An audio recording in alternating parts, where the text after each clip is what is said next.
Hello, today on my channel you will hear an amazing story about life.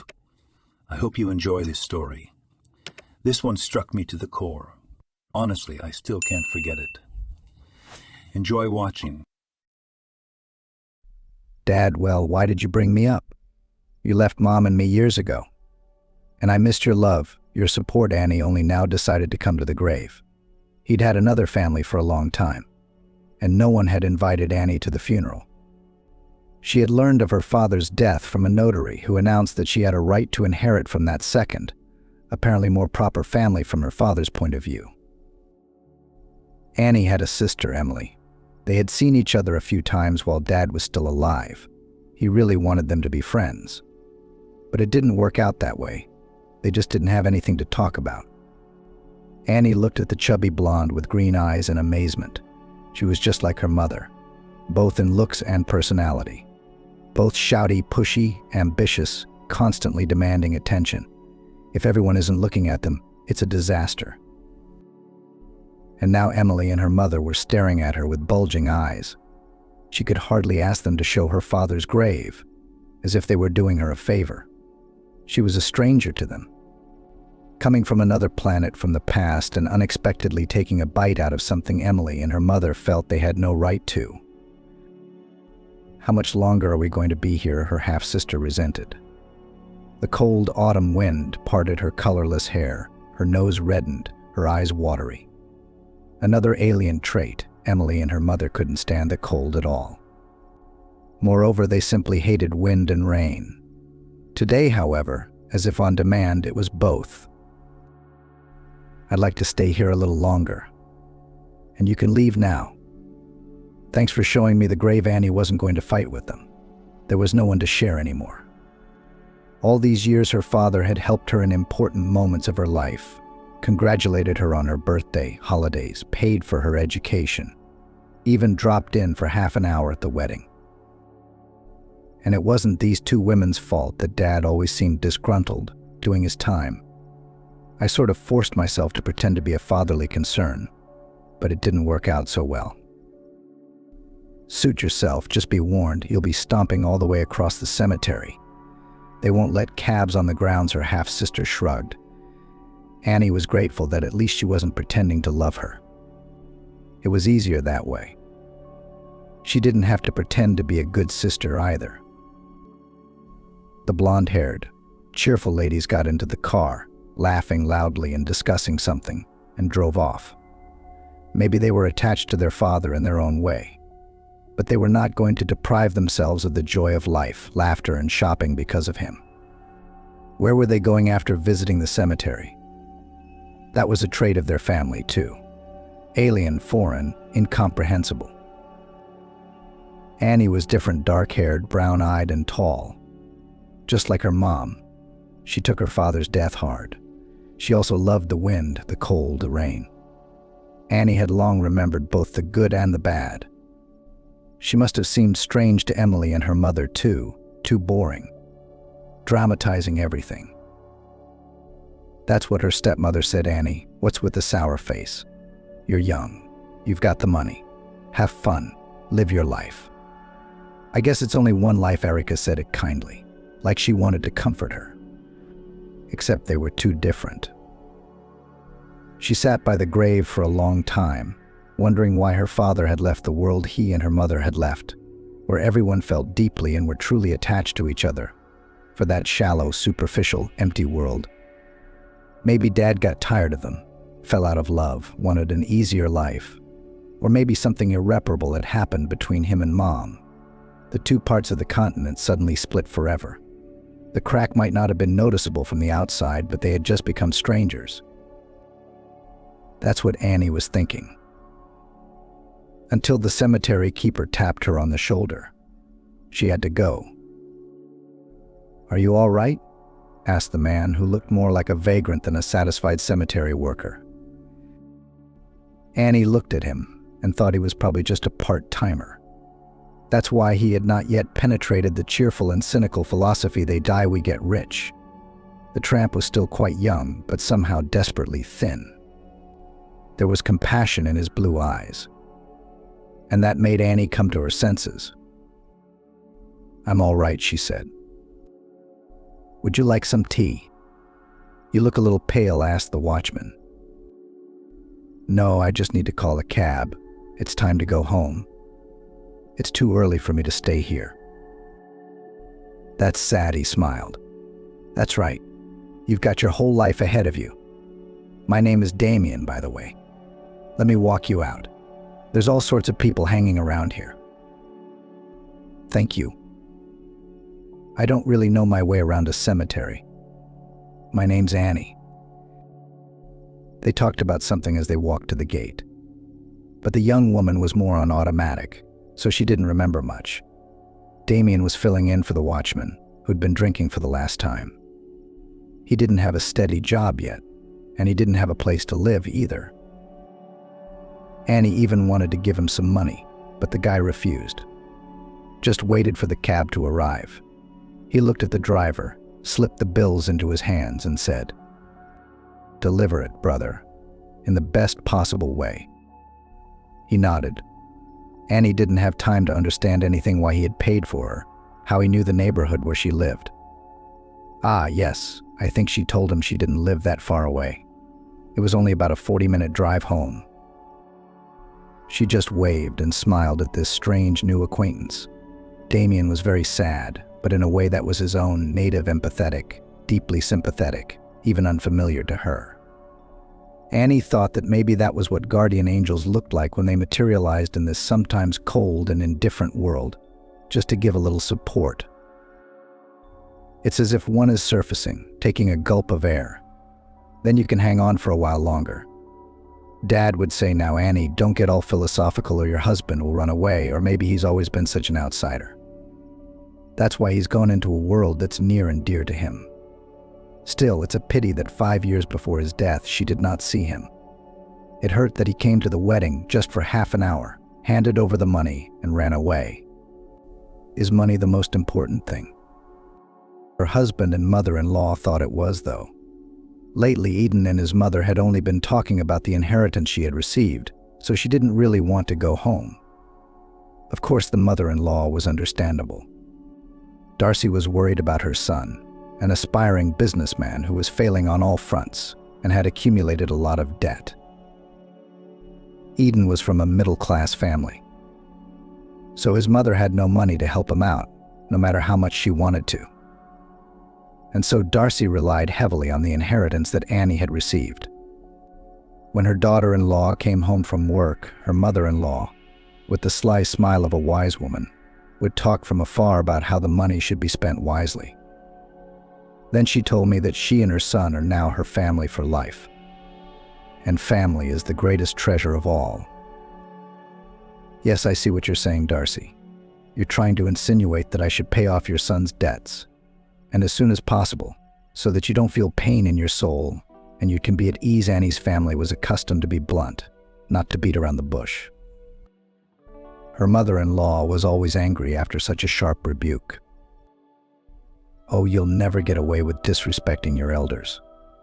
Why do you make me some kind of self-serving? I'm taking care of you. I gave you the most precious thing in the world, my child." "You know, Darcy, Eden is no longer a child. He's 35, Annie replied. The mother-in-law would get hysterical and run away, slamming the door to her room. Darcy rented the apartment and lived with the young couple in the third room, supposedly waiting for grandchildren. Annie didn't like it very much, but she didn't dare chase the older woman away. After all, she really had no one but her son. "Annie, why are you snapping at your mother again? I know your father was sick for a long time and you didn't know about it. Otherwise, we would have made up. You feel bad for your dad. But that's no reason to take it out on my mom. Anyway, where have you been for so long? Does the accounting department work late? Or is this something new?" Eden was always defending his mother. Annie could see that her husband was taking a jab at her, reminded her of her guilt in front of her father. "Actually, it was you and your mother who kicked your father out. He went down and died, and you didn't care. You didn't even give him a proper burial because he was buried with the other homeless in a mass grave. What right have you got to reproach me?" Annie knew it was wrong to say that. And she didn't know why she was hitting a nerve. She was just tired. No one was supporting her at home. Everyone was just trying to get her inheritance out of her. It was like she was an ATM machine instead of a person. How can you bring that up? And if my mom hears it, she's going to be hysterical. Well, they kicked him out and they did the right thing, Eden said. My father was a mistake of nature. It's a good thing he didn't live long. Why would a man like that suffer? Eden had never spoken of his late father that way before. Usually he just avoided the subject.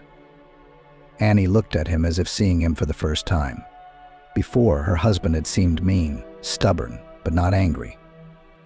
She'd thought he'd just made a mistake when he'd helped his mother in an unfair way, and regretted the mistake. But now she realized she knew nothing about her husband, as if she'd been living blindfolded all this time. Darcy had disliked Annie from the first time they'd met. She'd tried to introduce Eden to a more affluent fiancé, invited her to visit in passing, and always went to the hospital when they were going on vacation. Of course, when everything was canceled, Darcy recovered dramatically. And yet they were able to defend their relationship. You got married? I didn't believe the one with whom oranges could be born. Yes, Eden seemed infantile, childishly stubborn, and even sometimes rude, but still not bad and even touching. Annie had waited a long time for him to grow up and not look into his mother's mouth when he had his own opinions. And now it seems her husband has indeed grown up. Except that, to her dismay, she suddenly began to realize that she was facing an advanced version of her mother-in-law. Over the years, her husband was becoming more and more like his mother, and the process was irreversible. And he chose another way to blame others for all problems, to solve them at someone else's expense, and value only power, money, and those who can provide these resources. And yet she still loved him, believed that her husband had not completely turned that fateful corner, where people become flawed and selfish. And the thought came to mind that it is necessary to just live separately from her mother-in-law. Then maybe everything will still get better. Touching, tall, slightly overweight man with gray eyes and long eyelashes, something like a baby bear, gradually turned into a fat, bald boar, insolent, uncompromising. What if all this could be stopped? If Annie helped him, maybe Eden would remember all the touching things that had happened between them, how they'd walked under the moon, holding hands, and talked about everything. How he'd proposed to her after Darcy had once again berated her and called her unfit for a son. You know, it's time for the inheritance, Annie suggested the next morning. Oh, this calls for a celebration. You finally regained your ability to think. He disappeared into the kitchen. When he came back, he smelled of alcohol. What are you doing? I thought you were driving me. Now what? Do I have to call a cab? Annie sighed. Her husband had been drinking a lot lately to forget about business problems. It was a bad tendency, because Darcy, too, often had a bottle and then threw tantrums and pretended she hadn't had a drop. She was just a sensitive and deeply suffering person. Annie was beginning to tire of this family's habits. Is she going to be the only adult here who's responsible for everything? Don't worry about it. It's only an hour's drive to the notary. And I know some police officers. It's a weekday, there won't be any traffic. Annie tried to call a cab, but as it happened, the operators said that no one would arrive before an hour. The app also showed long waiting times. The only thing left was to refuse the trip or accept her husband's offer. To the notary, there was an appointment, otherwise sit in the general queue. So you couldn't be late. Okay, how much have you had to drink? She asked. Eden cheerfully showed between his fingers 1.5 millimeters. Promise me you'll drive slowly, said his wife sternly. And there's my queen. She should have been wary when her husband said that. Eden only called her a queen when she had at least half a glass. But then for some reason she chose to ignore it. She'd let her guard down. She thought she'd make a quick trip there and back, and the family would stop nagging. It turned out to be the wrong decision. Darcy pretended to love her that morning. That was a bad sign too, but they ignored it that day. Do you need to slow down? There's a bridge coming up. It's raining today. The road is slippery, she asked her husband anxiously. A lot of fast drivers have lost their lives in the raging river below the bridge. That's why even the most experienced drivers drove over it with caution. If anything happens, the railing won't stop them. You're such a nerd. You're lucky I married you. You know what? Eden smirked a wicked, cocky smile and turned to kiss her cheek. Like he often did when he said something hurtful, but at the same time didn't want to get into an argument. Watch the road, Annie shouted. And that was the last thing she had time to say. The brakes were already squealing and the car spun around. And then there was a violent impact, and as if through a veil, she heard the splash of water. And on the verge of losing consciousness, for some reason she whispered, "Daddy, Mommy, I'm coming to you." And she wasn't afraid. At that moment, even on the contrary, some kind of calmness came. No more deciding, no more choosing. No more fear of making a mistake. Everything would be settled once and for all. She remembered that she couldn't swim, so she didn't even try to unbuckle her belt. As they were diving, Annie turned to face Eden, unbuckled his belt with all her might, and then slowly opened the window and tried to shake him out. Her husband woke up and began making efforts to swim out. Before she finally lost consciousness, she had time to notice that he wasn't trying to help her in any way. Well, so be it. Then I'm not needed, was her last thought. Her parents appeared before her eyes, but for some reason they weren't happy to see her. They pushed her in the chest, saying, "It's too early for you, come back." She woke up from those pushes. And the first person she saw was the guardian angel of the cemetery, Damien. She remembered his name. "Wake up, then. I was surprised to see it was you I pulled out. I guess it's just a coincidence, isn't it? Don't worry, we were able to get your husband out, too." Damien was soaking wet. Water was dripping off him. All right. No more heroics. You need to go to the hospital, too. You can barely stand. "The ambulance and the police will be here in a minute," said a retired emergency doctor among the crowd. He realized that the vagrant now needed help himself. He persuaded him to wait for the doctors. "What's wrong with you?" "I got a part-time job today, and I'm late as it is. If I skip work, they won't give me a job. And then what to live on?" The homeless man was indignant. "You know what, buddy? If you die, you won't need the money. Let's get settled. That's enough of your exploits for today. You saved 2 people while the rest of us were just calling 911. If you want, I'll call your job myself," the older man said. He tried to explain to Damien that his condition was no less dangerous than those he had saved. Then he turned to Annie. "You're very lucky. That daredevil jumped off the bridge just as you were beginning to dive. Could have been killed. And your husband was unconscious? He hit his head trying to swim out the window. And you were strapped in. So you owe him a lifetime of gratitude." Then he turned around to see if the ambulance had arrived. The tramp was nowhere to be seen. He ran away to keep his part-time job. "Did you fix me up?" Annie asked the kindly old man. "If I'd come later because of the traffic, that poor guy would have been standing there. He saved you." "You owe him your life," the retired doctor said, and told Annie that her husband had hurt his head, so he might well have a concussion. He repeated all this to the ambulances and police who arrived.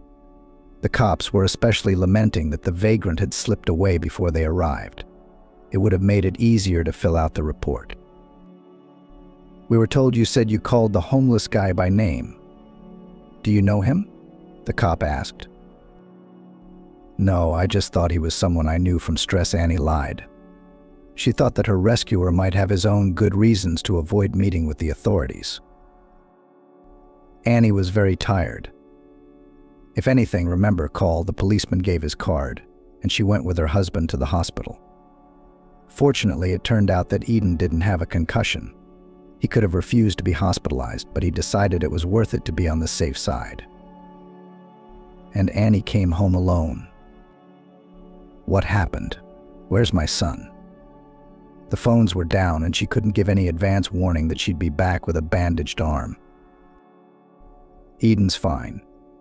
Darcy, he's in the hospital. You can go to him right now. Annie didn't have the energy for a detailed explanation.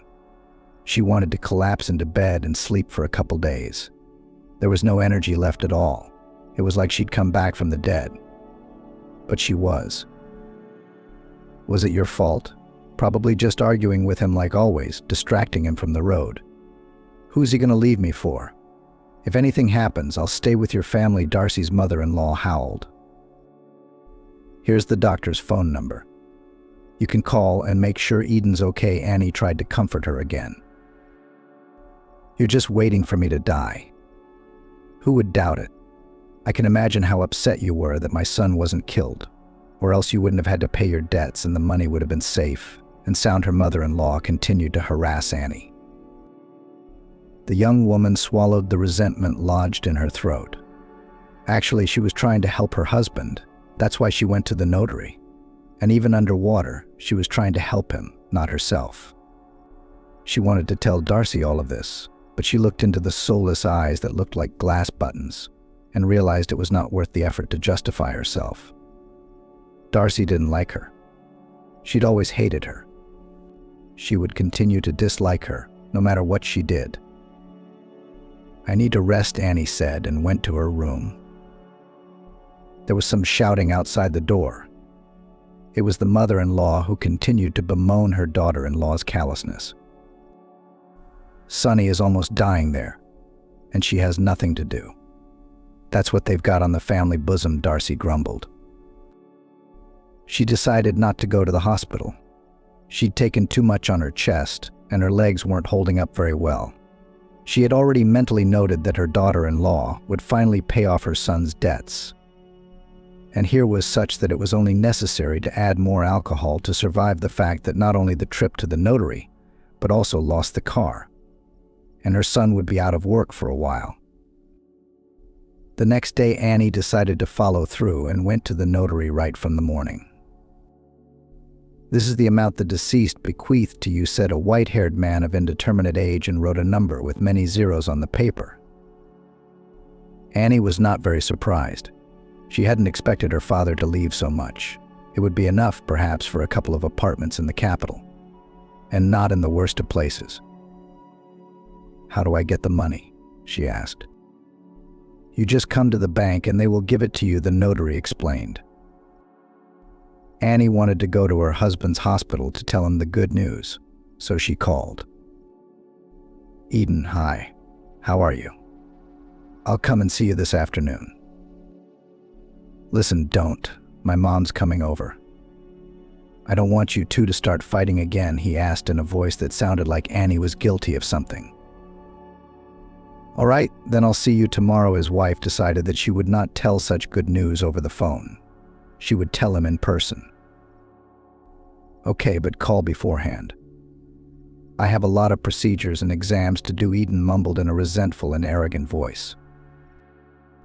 Not once did he ask how she was feeling. It was unpleasant. In fact, the doctor had recommended that she go to the hospital too, but she had overpowered herself so as not to scare her mother-in-law too much. And her husband, who through his own fault had been in a car accident and almost killed them both. Now he's acting all hurt and humiliated. We should find that tramp, share it with him. Damien deserves it far more than Eden and his mother, Annie thought. She had never been greedy. Her mother had taught her to share even the last of it. And here, as they say, it was God's will to support the man who had saved her life. There's a reason a hobo would go to work, even in his condition. He must be desperate for money, barely surviving. She realized only now that she didn't know where to find Damien. so she went straight from the bank to the only place she knew. She'd brought a bouquet of white roses with her. Mom said that when Daddy still loved her, he used to give her those flowers. Now, you and Mom said it was too soon for me to die. Thank you for leaving the money. I want to share it with a good man, Annie thought as she left the bouquet on the grave. Then she went to ask the cemetery workers where to find the hobo.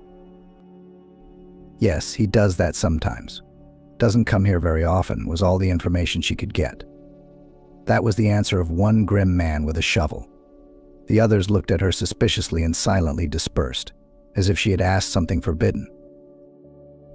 Maybe he's in trouble with the law, hiding out. And where can I find him? Annie was desperate and decided she couldn't find someone she wanted to thank so badly.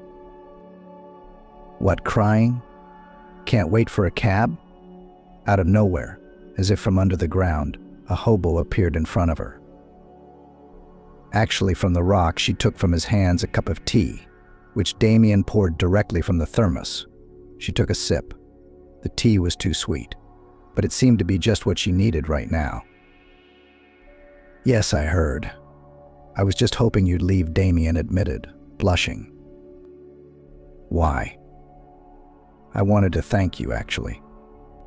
The best thanks is that you're alive, Damien said, embarrassed. He was clearly not used to being thanked. You know, can I come into your gatehouse? I need to talk to you, she asked. Yes, I'm the only one on duty today, he said, surprised, and nodded. She went into a small room where the wind whistled desperately in the corners and an old refrigerator hummed in the corner. The TV was muttering something, and the sofas and armchairs had clearly been in service for at least half a century. On a table with flimsy legs, there was an oilcloth with faded colored squares. Welcome. My residence, Damien apologized, waving his hands. I'm sorry, he pointed to the most decent chair, on which he'd thrown a blanket. I didn't grow up in the lap of luxury either. My mother and I lived modestly. She told her story about how, when she was still a child, my father left and remarried. And now he left an inheritance. So I decided to share it with you. The money literally fell on my head. I didn't expect it, and I didn't deserve it. Damien waved his hands at her and began to refuse. What am I? Not human. You think if I'm a vagrant I can't help for free? No, I don't think that at all. You even paid for me in the cab, even though you saw me for the first time and could have been the last. Why would you do that? She was trying to get Damien to talk, to connect with him. It's just that you were so unhappy, so lonely. And I thought there was something more I could do for you. Well, I just liked you. I'm sorry I didn't know you were married, the tramp said, embarrassed. I am. You guessed right. I've been very unhappy lately. I guess I have a husband, but he doesn't care about me. You rescued us, and saw that he didn't even help me unbuckle myself, Annie sighed. She didn't know why she was telling him this. She hadn't had anyone to talk to about it since the accident. At least now she'd gotten something out, and it felt better. I thought he just hit his head. That's why he couldn't help you, Damien lied. Of course, he realized that Eden was only trying to save his own skin. And he'd been wrong precisely because he'd been in too much of a hurry to get out of the car. If it hadn't been for the penknife in his safe pocket, Annie might not have been saved. The lock was jammed. So, Frank for Frank. Do you have someone in your life whom you love? He asked. Yes, Kate. She's like my mom. The only person I've ever loved. I don't know what would have happened to me if it weren't for her. I guess I'd have gone down a crooked road. Damien said that when he was 15, he got involved with a bad crowd and ran away from the orphanage, and his counselor was supportive. He's been visiting her ever since. So that's why you don't have a place to live. So you ran away because you didn't get an apartment, Annie asked. Well, yes, it was dangerous at first, because I was being sought out by people I refused to help in a bad case. I warned a decent man that he was going to be robbed. He was prepared. My former associates were looking for me. And then things just kind of spiraled. I was afraid of everyone and everything. I figured I'd just make it work somehow. No one in our family has ever lived long, Damien said. What if you're the first? Annie said with a smile. I don't think so. I used to live for Kate. She doesn't have any children of her own, but she's going to die soon. The money for the operation is insane, and there's nowhere to get it, not in a lifetime. If I had an apartment right now, I'd sell it in a heartbeat. Maybe I'd have enough, but as it happens, I'm a loser, Damien said, blushing for some reason. Annie had already pulled herself together. A blush appeared on her cheeks, and Damien thought she was very pretty. What a blessing it would be to come home every day to be greeted by such a beautiful girl. Too bad he would never have a family. Damien felt kind of uncomfortable at the thought. She's married. There's exactly zero chance of that. Even if she were, beautiful and well-mannered ladies don't want to marry men like him. Damien tells me that Kate is basically waiting her turn. There is a chance that she will do the operation at the expense of the state. But it's not easy to wait, because people have been waiting for a quota for years. You know what? Can I help? Annie was struck by this simple story of love and devotion. She decided she could give half the money. It wouldn't be a big deal. She'd never counted on her father's inheritance anyway. Her mother had always taught her to rely only on herself. Of course, working as an accountant, you could not save much, but still her mother left her some modest apartment, and she managed to put some money aside from her paycheck. The remaining half will be enough to help Eden solve his problems. And everyone will be fine. But you could use the money yourself. Well, for the kids Damien encountered, who was taken aback by her generosity. Usually people quickly forgot they'd been rescued and just went on with their lives. And this strange woman was wandering around the cemetery looking for him just to thank him and help him. Damien's heart grew warm at the very fact that such a thing was possible in life. So he was not an empty place after all, and there were still enough good people in the world. My husband and I don't have children yet. I don't think he really wants any. So will it ever come to that? I don't know. But your kindergarten teacher can and should be saved now, Annie argued. Well, it's hard to turn down that kind of help. Let's exchange phone numbers. What if I can help too, or return at least a part of it someday? After much persuasion, Damien thought that he was not taking the money for himself, but to save a very good man. Perhaps that's why fate is sending them. So what's the big deal? Sure. Write down my phone number, Annie said excitedly. A stone fell from her soul. She didn't doubt for a minute that she was doing the right thing. Damien called her that evening and told her that Kate would be operated on this week. There's an open window and everything they need. But you didn't want to take money for the operation? She rejoiced, forgetting about her mother-in-law, who, as always, was eavesdropping. Annie, what were you just talking about? Darcy was wary. Who are you helping? From what means? Darcy clung to every ruble.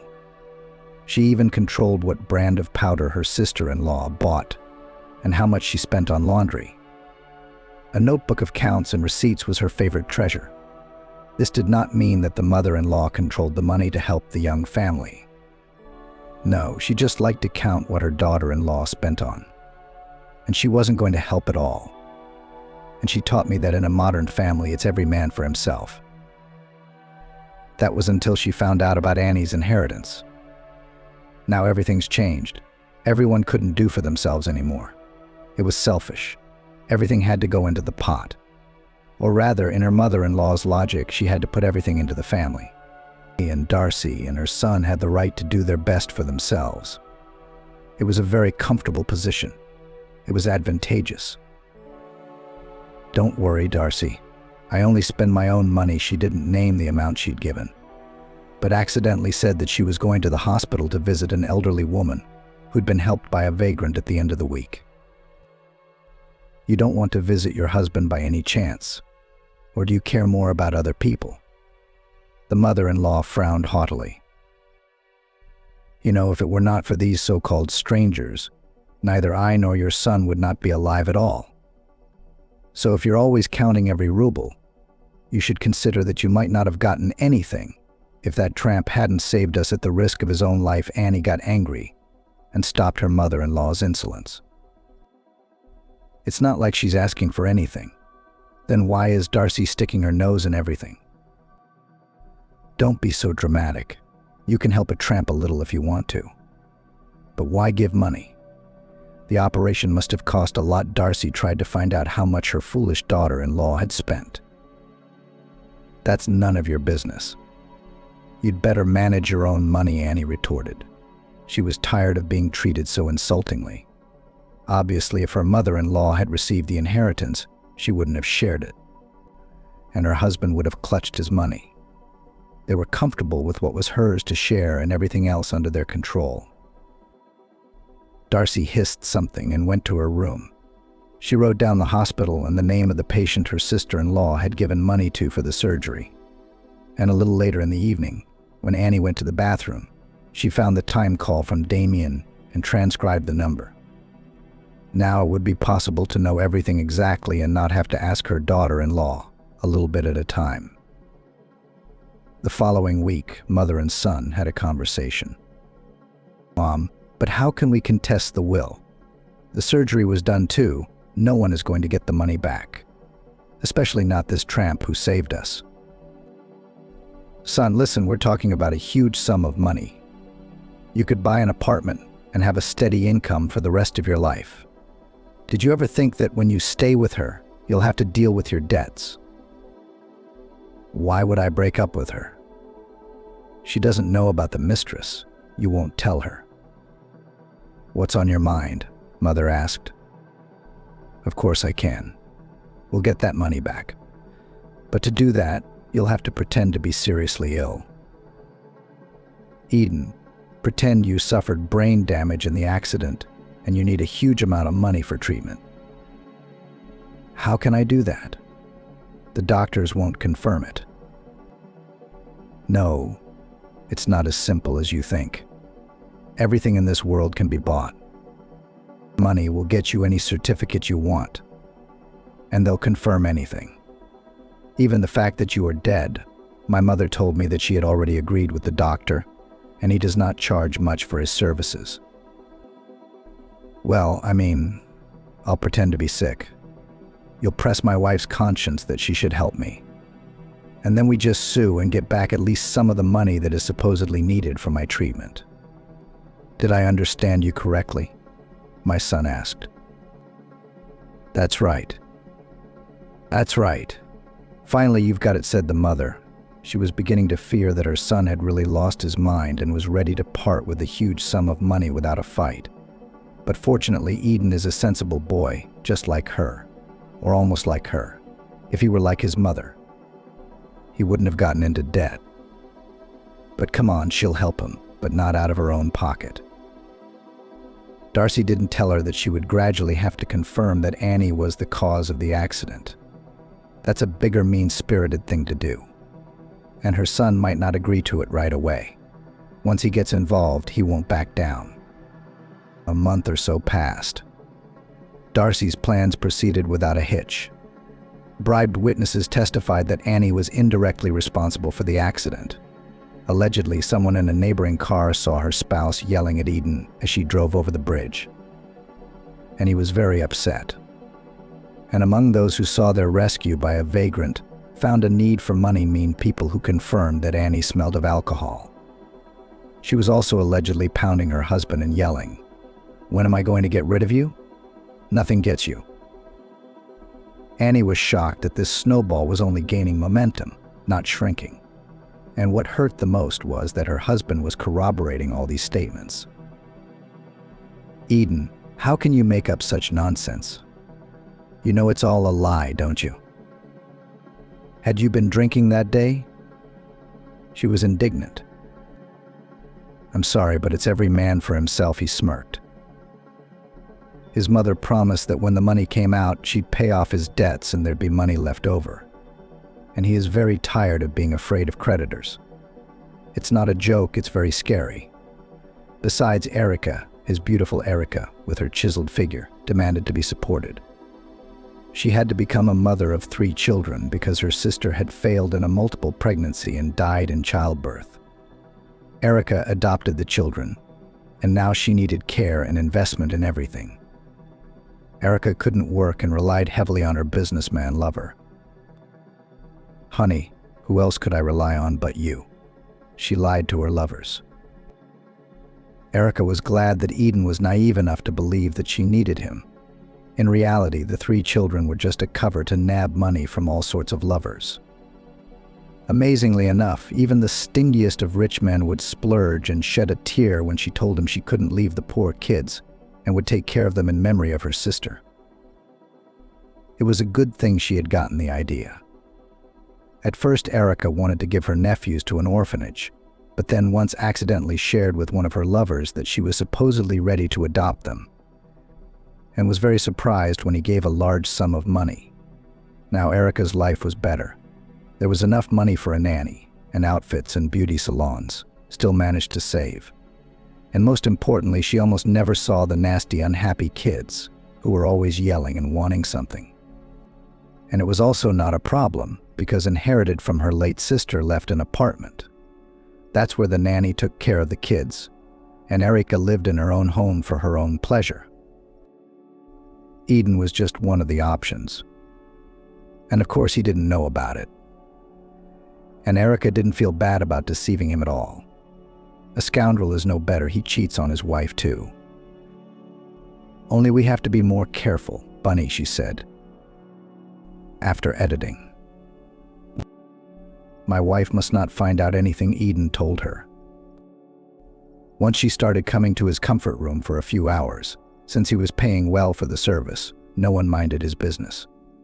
Only one problem: his wife could still show up unexpectedly, and so they tried to meet late at night when no one was allowed into the hospital. Or early in the morning when they weren't allowed in yet. The wife introduced herself as a private nurse, and she didn't care that the other nurses and orderlies knew exactly why she was there. Let those honest, decent ones soak the last of their breadcrumbs in a glass of boiling water, and Erica was going to live a good life. And no one has the right to judge her. After all, she's even done her duty to her nephews. They're better off with a nanny anyway than they would be in an orphanage. And who organized all this? Their aunt. When they grow up, they'll be grateful to her. They don't even have to have children of their own. They'll have someone to provide for them in their old age. And having children is only spoiling your figure. You only have one youth. By the way, that Eden didn't really want children either. She didn't know why. He had mentioned that his father had some kind of mental illness. But that could have been his mother's idea. Erica had seen that old schemer. She's the kind of woman who'd lie without blinking an eye. She'd do anything for money. Meanwhile, unaware of the intrigue, Kate was on the mend and grateful to Damien for saving her life. The drifter didn't talk about the clouds thickening, and he didn't tell her about the unpleasant conversation he'd had with Annie's mother-in-law. "You know, my dear fellow, if you don't agree to give the money voluntarily, you'll go to jail for fraud," the short lady said to him haughtily. "But I didn't cheat anyone. She talked me into taking the money for the operation. Besides, I can prove that's what I spent it on." Damien was surprised. "Fraudsters like you know how to talk," the heiress said naively. Who would doubt it? Darcy was glad she'd copied that little freeloader's contact from her sister-in-law's phone in time. He was so scared. You just press him, and he's ready to go. "You know what? If there's a crook in here, it's you and your son. Annie's had enough. Why does she even put up with you?" The drifter was a tough nut to crack. "Now that we're talking, what do we have to say to the court? And that you're having an affair with my sister-in-law. So it's no wonder she fell for a seducer, and a deceiver, Darcy told another lie. Darcy, have you lost your mind? Do you realize what you're saying? Damien was at a complete loss. I know exactly what you're saying. Will you explain? The money will have to be returned. And where are you going to get it from? I don't care. By the way, Kate, whom you are so careful to protect, will not benefit if I have to tell her the whole truth. Annie's mother-in-law pressed on a painful point. You're so mean. Damien wanted to punch the scheming woman, but she was old enough to be his mother. So he just clenched his fists and ran out of the foyer where she'd caught him. Eden was meeting with his mistress at the same time, and this time he made an exception by scheduling the meeting at lunchtime. His wife seemed to be at work today. She definitely couldn't make it. Eden knew full well that under the personal contract they had made, divorce could and should follow after one party cheated. It wasn't in his best interest at all, especially now when he and his mother had already done a lot of work and were getting closer to success than he had hoped. My little birdie will be married soon. Then we can appear together in restaurants, theaters, wherever you want, he told Erica, who sat on his lap, wrapped in his arms. Why? You don't love your wife, Erica pouted. She didn't need to marry the jerk, but he was so cooperative when he felt guilty. That's why she'd always pretended that she was in the mood for a serious relationship. Yeah, she is. I'm sick of her. But Eden suddenly froze, stunned. He saw his wife, who had entered the room silently and was now looking at him with contempt. There were tears in her eyes. It was like a ghost who had come to avenge his betrayal. Who did you see in there? Oh, you have such a funny face. Erica turned around and realized that it was apparently the very wife she had been carefully hiding from. She glared at the couple she'd caught and promptly ran away. She didn't want to get involved in Eden's marital squabbles. What was that supposed to mean? Annie realized how stupid a question she was asking, but it just came out of her mouth. Yeah, the nurse was harassing me, and I'm sick, so I couldn't fight her off. I'm so glad you came. Her husband tried to lie. You know what? You're not going to get away with this, Annie slapped him. And caught up with Erica, who instantly revealed that she and Eden had been dating for a long time. Erica even showed a text message from a year ago and said that if her husband was cheating, it wasn't the mistress' fault. Annie agreed with her and decided that she wouldn't talk to her husband for the time being. She had to think things over. Eden had been calling her all day, and she had blacklisted his number for the time being. At the same time, the tireless mother-in-law went out to Emily, Annie's half-sister, and started doing some political work with her. Have you ever thought that, however hypothetically, my sister-in-law might have a claim on your father's business? It had never occurred to Emily before, but she really didn't like the idea. What do you suggest? She asked Darcy. I just want to accomplish my goal and somehow get my sister-in-law to get the money. I thought you might be my ally. Do you know any secrets? Annie's mother-in-law was honest. You know, there is one secret, and it is very serious, Emily suddenly said, and told the family secret. It turned out that Annie was not the daughter of the man she thought her father was. After her father's death, Emily found the DNA test report. But she and her mother decided not to rake up the past because of the small amount of money Annie received. But if it could be about a half-sister claiming the business, that really was another matter. Emily thought to protect herself. She had never loved Annie, after all, and it was time to put an end to even hypothetical claims on the deceased's estate. Why did your father keep it all in the safe and say nothing? Darcy wondered. From her point of view, she shouldn't have spent the money to help a girl who wasn't her own. She could not understand the dead man's logic. I don't know that. But you can make it look like Annie knew she had no right to the inheritance. And yet she got it. So you get your money. And I'll make sure the so-called sister never gets more. I have a bigger share, Emily summarized. Darcy was delighted.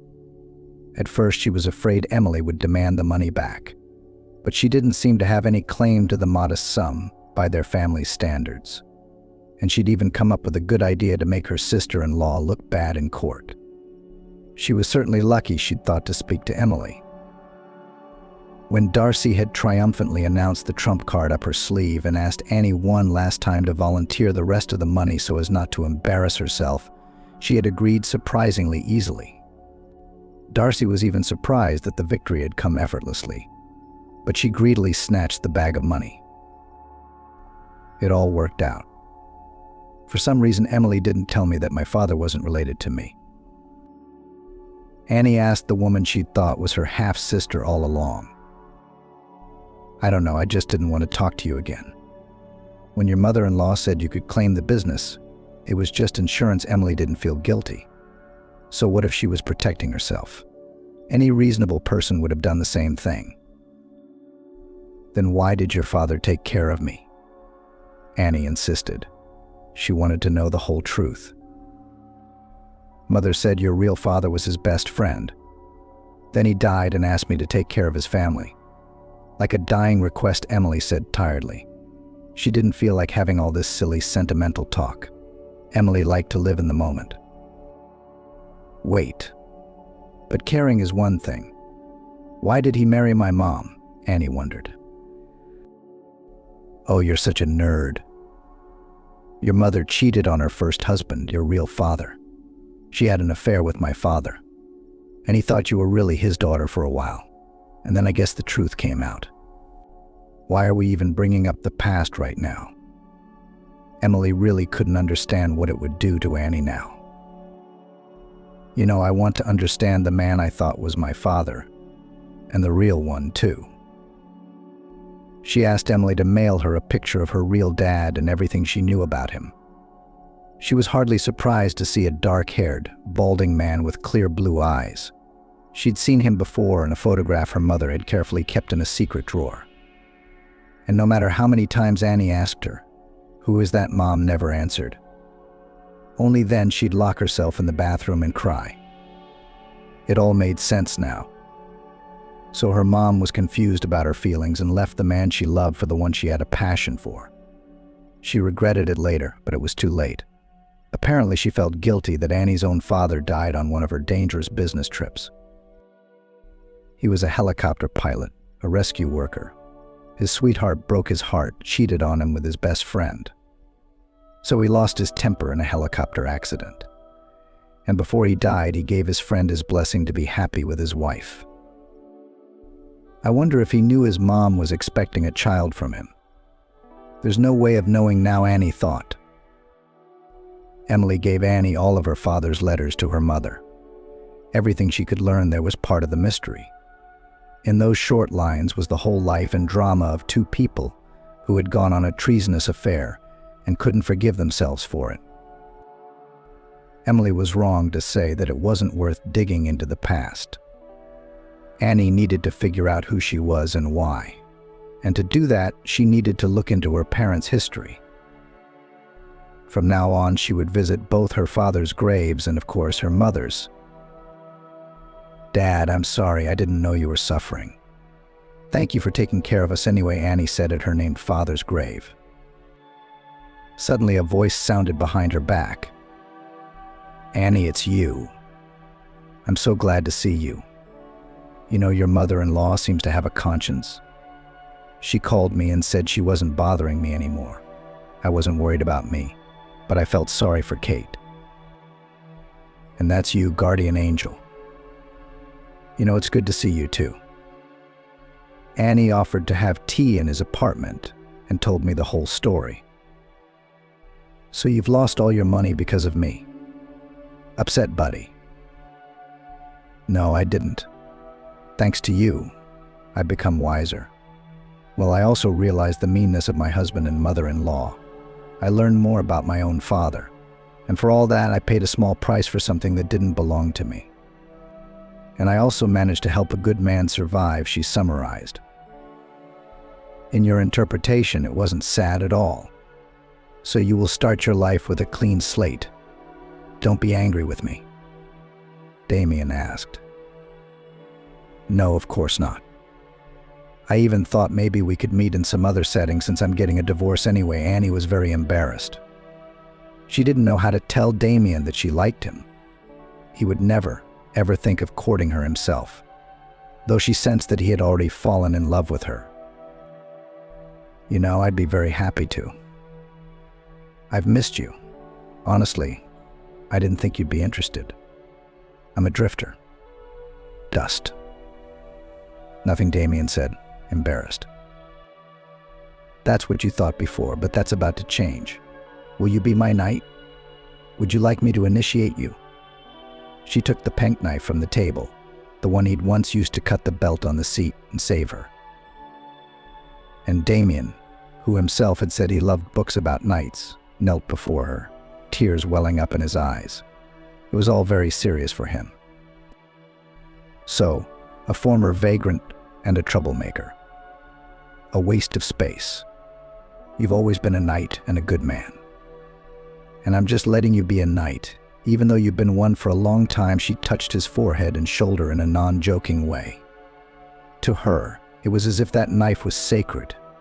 It was with it that Damien had freed her from death, and then from her despicable surroundings. Damien wrapped his arms around her knees and pressed himself against them. Never had he been so happy.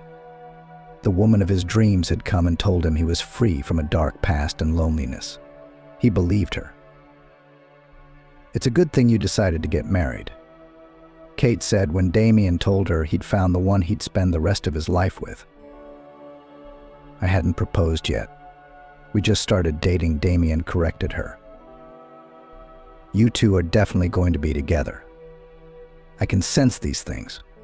When I worked at the orphanage, I knew who was getting married and who was going to split up. Your Annie's a good woman, but there's something else you need to know." Kate said that Annie's mother-in-law did come to her to argue. The name and surname of the deceased who left the inheritance seemed familiar even then. And she remembered that this deceased was the birth father of Damien, whom he had once brought back. "How is this so? My father had given up on me from the word go. And it didn't work out that the deceased wasn't such a bad man. And then suddenly it turns out that he abandoned his own son and forgot." Damien marveled. "Don't judge him harshly. You see, he was young and green then, and he grew up in a very poor, dysfunctional family. His girlfriend died in childbirth, so he was sure you'd be better off here than with him. I was young too when he brought you, but I remember. He yelled something about how you were the reason his beloved died. He thought you brought him bad luck. He didn't want to see you. I'm sorry I'm telling you all this. But you know, it's better to know the truth. The same man can be a good father to his stepdaughter and a bad father to his own son. And it wasn't my fault. At least now I understand why I always felt unwanted in this world. But that was before I met Annie," Damien admitted. "Did you ever think that you could make things right? You're entitled to an inheritance, aren't you? I could help you find all the necessary documents," Kate asked. She wanted to thank this nice young man for saving her. "No, my father didn't want me. I don't want his inheritance. Don't think I'm judging him, but I want a fresh start," Damien said. "Well, you've always been like that. You've always lived by your heart. I think you should stay that way. You're a rare man. Annie's like that too. And you'll be happy," Kate said. And she cried. She asked me to make sure she was invited to the wedding. "Of course you're like my mom," Damien promised. They kept their promise and indeed invited Kate to a modest ceremony. "And when you baptize the kids, you'll invite her too. I can babysit them, by the way. I've always wanted to be a grandmother." "Oh, I don't know about the kids. I hope everything works out," Damien replied. Annie had already shared her worries with her husband that she couldn't get pregnant. But he said that a family without children was sacred too, so she calmed down. About a month later, she came across a newspaper. Journalists described in great detail that another car had fallen off the bridge. This time a woman was killed. The man was left disabled and would never walk again. He also suffered a concussion. Erica and Annie's ex-husband were pictured. It says here that the boys of my husband's mistress have been put in an orphanage. And there are no other relatives, Annie said sadly. Don't you want to become a mom of many children? I've always dreamed of it. All we need are orphanages. A big family, Damien suddenly suggested. But we're not that rich, said Annie. That's not what makes us happy. Don't you get it yet? Damien asked and looked at her with his kind eyes the color of the sky. Well, if you don't mind, I'd like to be a mom. The adoption went through very quickly. Kate pulled up her connections. She said Volland and Vincent were wonderful kids. She's the one who knows about babies. Now you're going to have your own. I know I do, the wise woman said. Though Damien and Annie didn't believe her at first, a couple of years later they had a baby girl who looked like both parents at the same time. Darcy tried to save her son, but when she learned that he would remain an invalid, she gave him to an institution with a broken heart. A free one, of course. Her son didn't understand anything now anyway, and she could really use the money. So she thought. I was right. When I lost the ability to walk 6 months later, I had to hire a nurse. Of course she wasn't. She saw a secure old age, still counting on her former daughter-in-law. After all, her husband studied and began to earn a decent income, a house full of money. Maybe there would be a corner for her.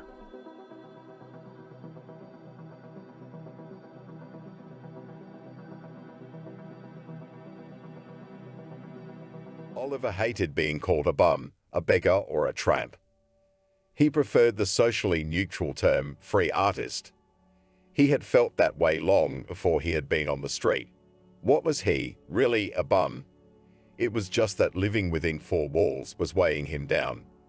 Besides, he really was an artist. Once his paintings were popular and in demand. In those glorious times, he even held several chamber exhibitions in small galleries. A dozen critics called the work significant, and a couple more disgusting ointment.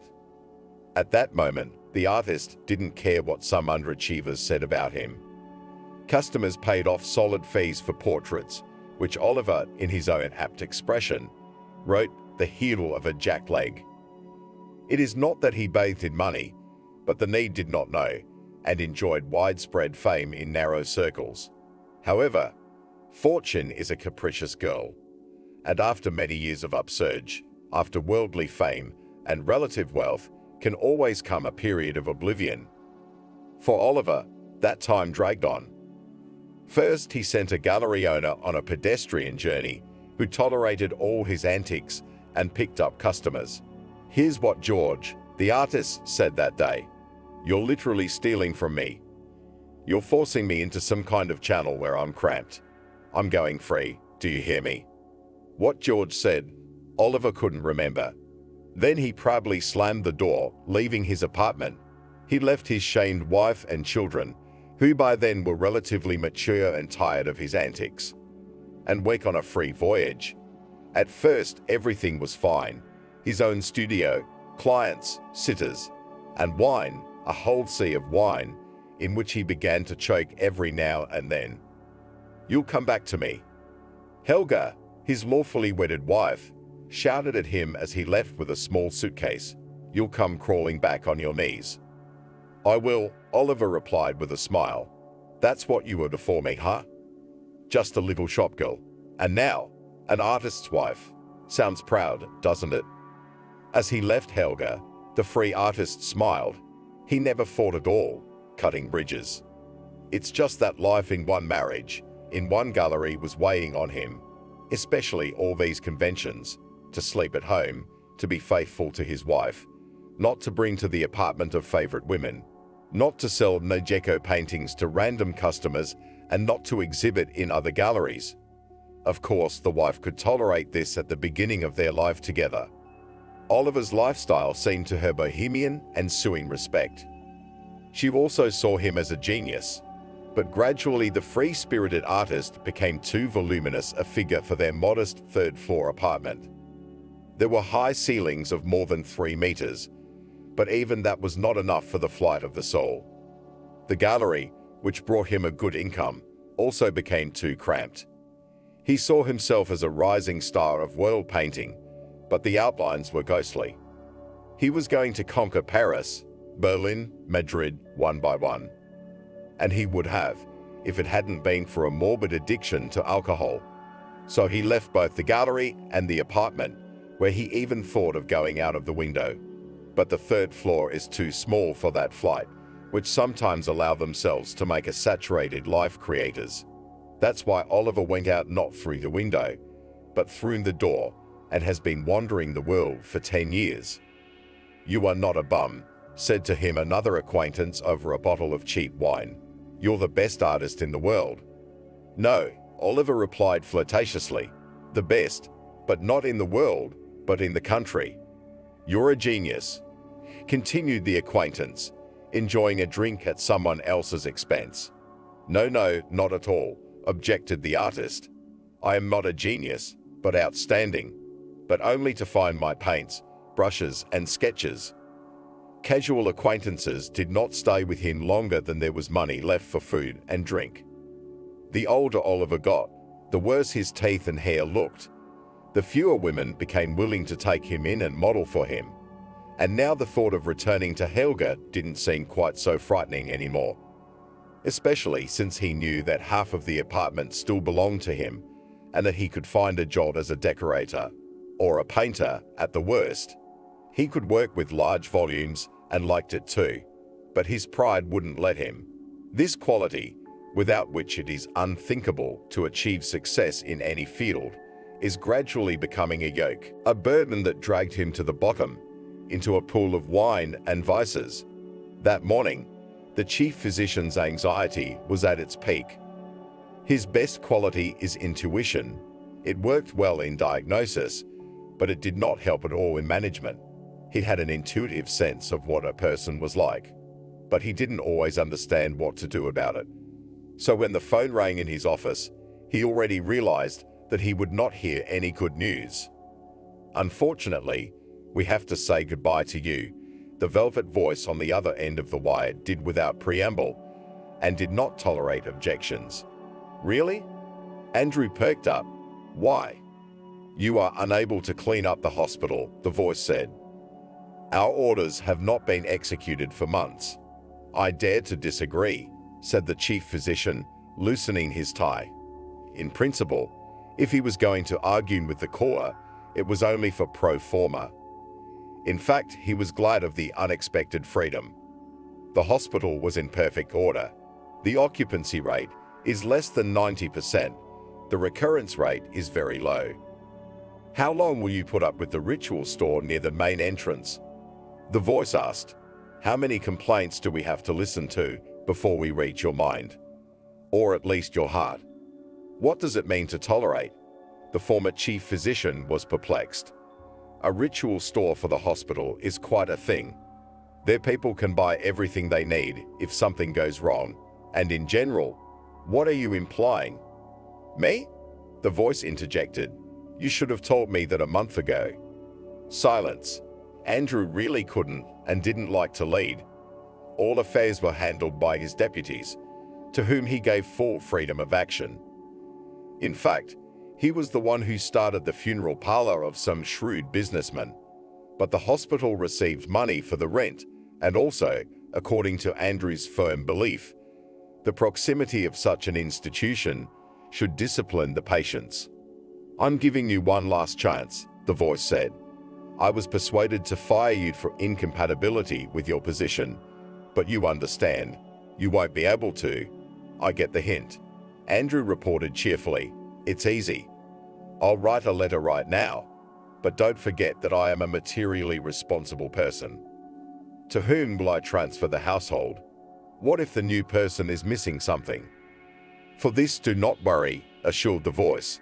"Make an inventory and leave the business. The new head doctor is not your concern." The voice hung up. Andrew sighed. This is not how he had imagined his departure. In fact, it's even better. There would be no proceedings, lavish send-offs and tears of longing. He would write a statement, leave his keys and goodbye. He couldn't wait to get back to practicing medicine. Better yet, to go to some remote village with 10 houses and treat there. That's where the life is. That's where the real challenges are.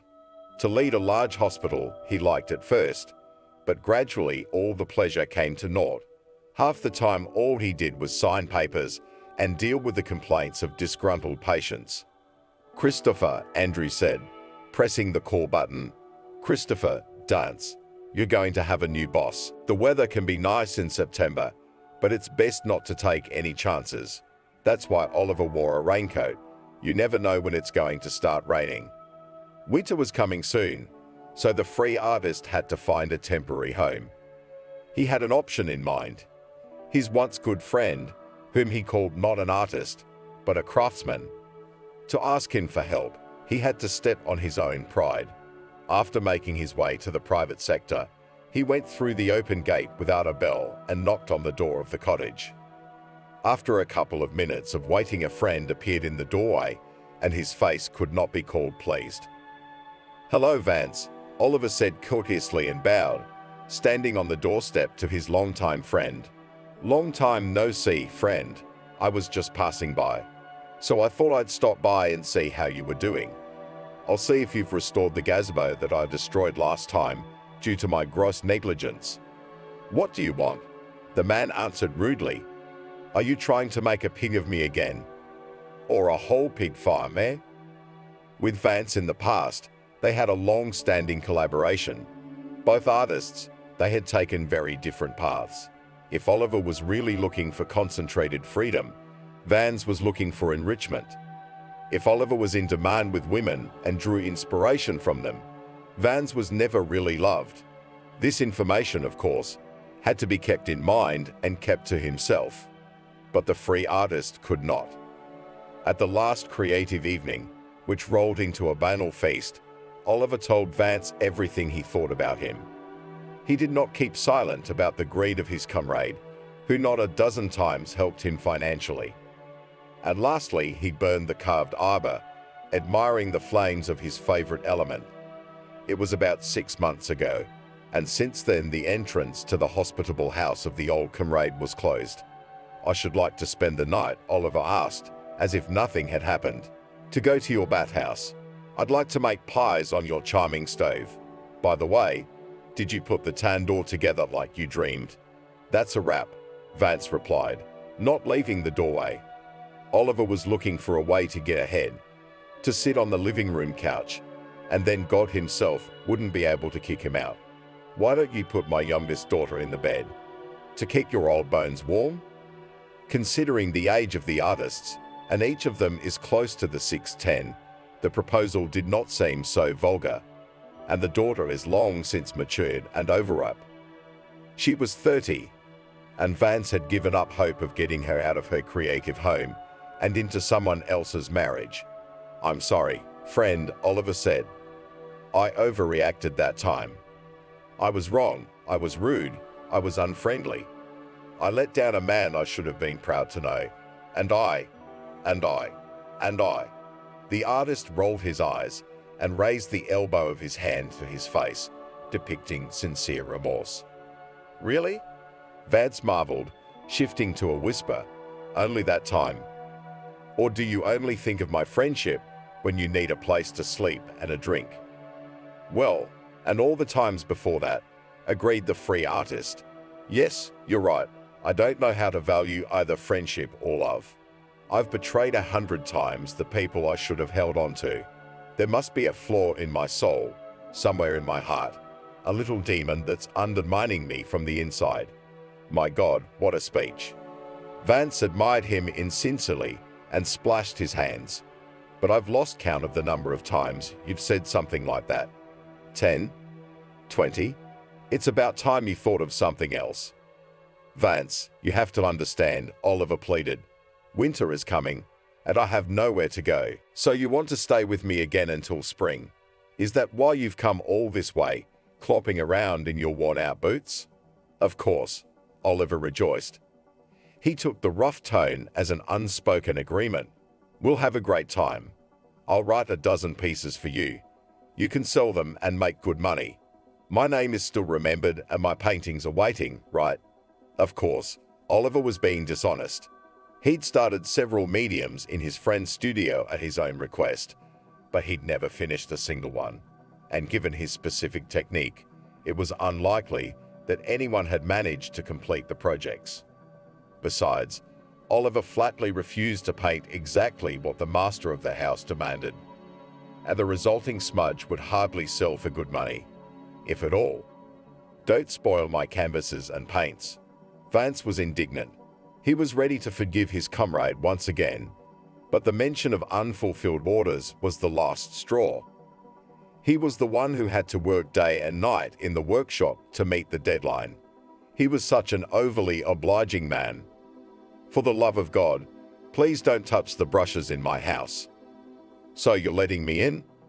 Oliver asked with a smile. He interpreted Vance's mood in his own way. I could tell you a lot of things, you know, but you're better with your tongue. I could never do that. So just, no, the former comrade said and slammed the door loudly in Oliver's face. This world had never been so cruel to a freelance artist. If even his best friend left him alone on the cold streets, who could he rely on? Of course he was unfair to Vance. Too often, he called him a lowlife, a talentless person, an imitator, an opportunist, a canvasser, mocked his commissioned canvases, laughed at the way Vance himself makes frames with a mitre saw and thus extracts an extra penny from the order, emptied his home bar with such speed that the owner had to hide wine and cognac in hiding places on the plot. But Vance Evan nodded with restraint, though his medical sense told him that he would not like this big official's offer. Since he had poured a bucket of flattery on him, he was about to be asked to do something that he wouldn't do in his right mind. Which, in principle, you could refuse, but I don't think you came all this way just to give me a favorable review, Evan said. Though I do appreciate being seen and recognized for my efforts. Right? Jack smiled. What if I told you that a small but very affluent town needed a chief physician? A well-known cardiac hospital. Evan immediately grew sad. There were many hospitals on the map of his vast homeland. Where things were going well, chief physicians could lead for decades, and where there were problems, the chiefs changed periodically. And where there hadn't been a real owner for a long time, it was hard to build a system from scratch. What city? Evan asked, even though he already knew what we were talking about. The city you know best, Jack smiled. The city that gave us such a promising and brilliant doctor. No, Evan cut him off. I'm definitely not going there. The smile never left Jack's face. An experienced official, he knew which strings to pull, which keys to press to get the right tune. And if the doctor couldn't be bribed with flattery, he had to use the heavy artillery. It's something he knew and loved. Rumor has it, the official yawned, that you can't find texture for your work. Work? Evan was surprised. Well, with good results. Jack stretched out, with the right persistence. Damn it, nothing is impossible in this world, my dear colleague. In two, Evan repeated in a tone that brooked no objection, and I'll be challenged by someone who actually knows medicine, not a pretender. 2 years. The official savored these words like an expensive wine. Will you really have time, my dear colleague? And will I have time to convince everyone? I'll work nights. In that case, Jack's smile became even wider, which seemed contrary to anatomy. In that case, we need to discuss the details and choose a date on which you're ready to begin your duties. I'll turn in my files and get to work. Friday at the latest. The official stood up, adjusting his jacket. Evan hated healthcare workers who favored formal dress. He himself always wore what he was comfortable in. That's what you can do to help a patient in a jacket and white shirt. One last thing, muttered the official. Start working at the hospital by looking for new deputies. The ones we have are no good, if you say so. After his conversation with Jack, Evan felt as if he'd done something immoral. Should he have accepted a transfer to another hospital, even if it was as chief of medicine? He cherished the hope that as soon as he became a candidate of medical sciences, he would immediately break into the vertical of medical power and bring order there, so that hospitals and polyclinics would receive not only criticism, but also equipment and medicines. Still, the feeling was sickening. Why had he said he was coming to the new place on Friday? What was the rush? It was already Wednesday. Evan went to the smoking room he'd been avoiding for a year and a half. And there he met the man whose help he needed right now. Give him a smoke, he asked Carlo, his friend and longtime colleague. You quit, the doctor replied, taking a cigarette out of the pack. Yes, Evan agreed, lighting up, and picked it up again. I'm transferred. Tomorrow is the last day. Will now be the head doctor. I heard that, Carlo smiled. Rumors have been going around the hospital for a week. Congratulations. The smoke burned his lungs. Why is he the last to hear the news? When the big official from the Ministry of Health had announced his arrival, he had already suspected the possibility of a promotion, but he wasn't sure. Carlo could have at least hinted at it. I'm not happy about it. I've always dreamed of being a chief physician, but not in this hospital. Any reason? Carlo asked. Yes, there are. Deeply personal. Is it a lot of work? No, Evan shook his head. There's a patient there, you know. One I don't want to cross paths with. Patient?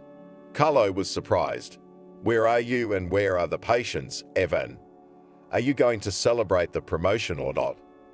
Only in a small circle. A very small circle. Cars were passing by, but they didn't care about a homeless man about to throw himself off a bridge. No one even slowed down to shout encouragement. After the foot got stiff, the free artist put it on the ground. Now they had to wait for the cramp to pass. In half an hour, only one patrol car had stopped near Oliver. The bridge, spanning high over the river, was the main attraction of the area. The water gave Oliver inspiration, and he had once painted a series of landscapes depicting the enchanting place. Come on, jump. Thomas demanded it. Jump. The whole town will breathe a sigh of relief. I'll keep going. The police inspector, if he followed all the instructions, was supposed to stall and dissuade suicides from jumping into the abyss, and also to furtively call a psychologist, so as not to provoke the person to take decisive action. But Thomas had deviated from the instructions by 180 degrees. He was fed up with the antics of Oliver, who thought he was a brilliant artist. Why didn't you leave? He asked. I didn't have time, the artist replied. Then fly away. How long am I going to stand here and cheer you up? At this time of year, the vagrant usually left the city and went to winter in warmer places. And there he'd piss off the local police with his inability to live in society. This year it's all gone wrong, which means trouble and more work. Thomas was being ironic when he suggested that the artist jump, but it was a joke about his secret desires. You've got to stall me, Oliver objected, as if you don't know the instructions. I do, Thomas replied. I know, that's why I'm going to confront you while no one is looking. Come here, come closer. Oliver was always messing up the townspeople's lives, mostly with his words and vulgar pictures, which the artist considered masterpieces. And it would be all right if the tramp did something serious and disappeared from sight for a long time. Thomas knew from experience that in penitentiaries there was a high demand for those who could draw. No, the antics would be of a kind that could not be expected to last for a long sentence of 15 days at most. The free artist did not argue with the guardian and stepped away from the low railing. He raised his hands, showing that he realized his mistake and changed his mind. I understand, he replied. I get it. Thanks to your heartfelt words, Thomas, I have decided to abandon my shameful scheme and continue to bring bright colors to this grey earth. Can you give me a ride to the hospital?" "All right, get in," Thomas nodded. "Only on the paper. And don't ever leave the hospital. Do you hear me?" 4 is deceiving. The homeless know it especially well. You can be sweltering hot during the day and freezing cold at night.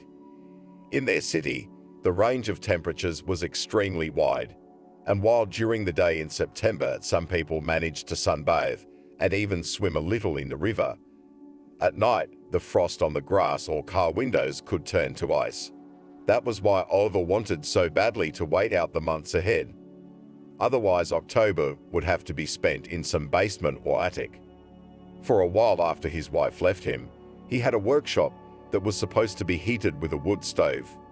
Oliver had been told 100 times that the wood should be loaded into the furnace gradually, not to heat the stove to red hot. But what do these people know about art? Once, when he had a session with a charming model, he overdid it. The model wouldn't let go of her bra until the temperature in the studio was close to acceptable levels. So he loaded the stove to the limit and splashed kerosene to be sure. Of course, that house did not burn down. The fireman, who immediately arrived at the call and thoroughly doused the hearth of the fire, prevented it. But all 5 floors below the attic were seriously damaged by water. Not only his work, but also his pride died in this element. So when the frost comes, he'll have to seek survival in the basement. When I was in jail, liked to tell the artist after this incident. In fact, for violation of fire safety, he was arrested for only 15 days. Some hotheads at the time wanted to make the artist pay, but what can you take from him? Since then, Oliver was panic-stricken by Borgias, preferring to warm himself with firewater.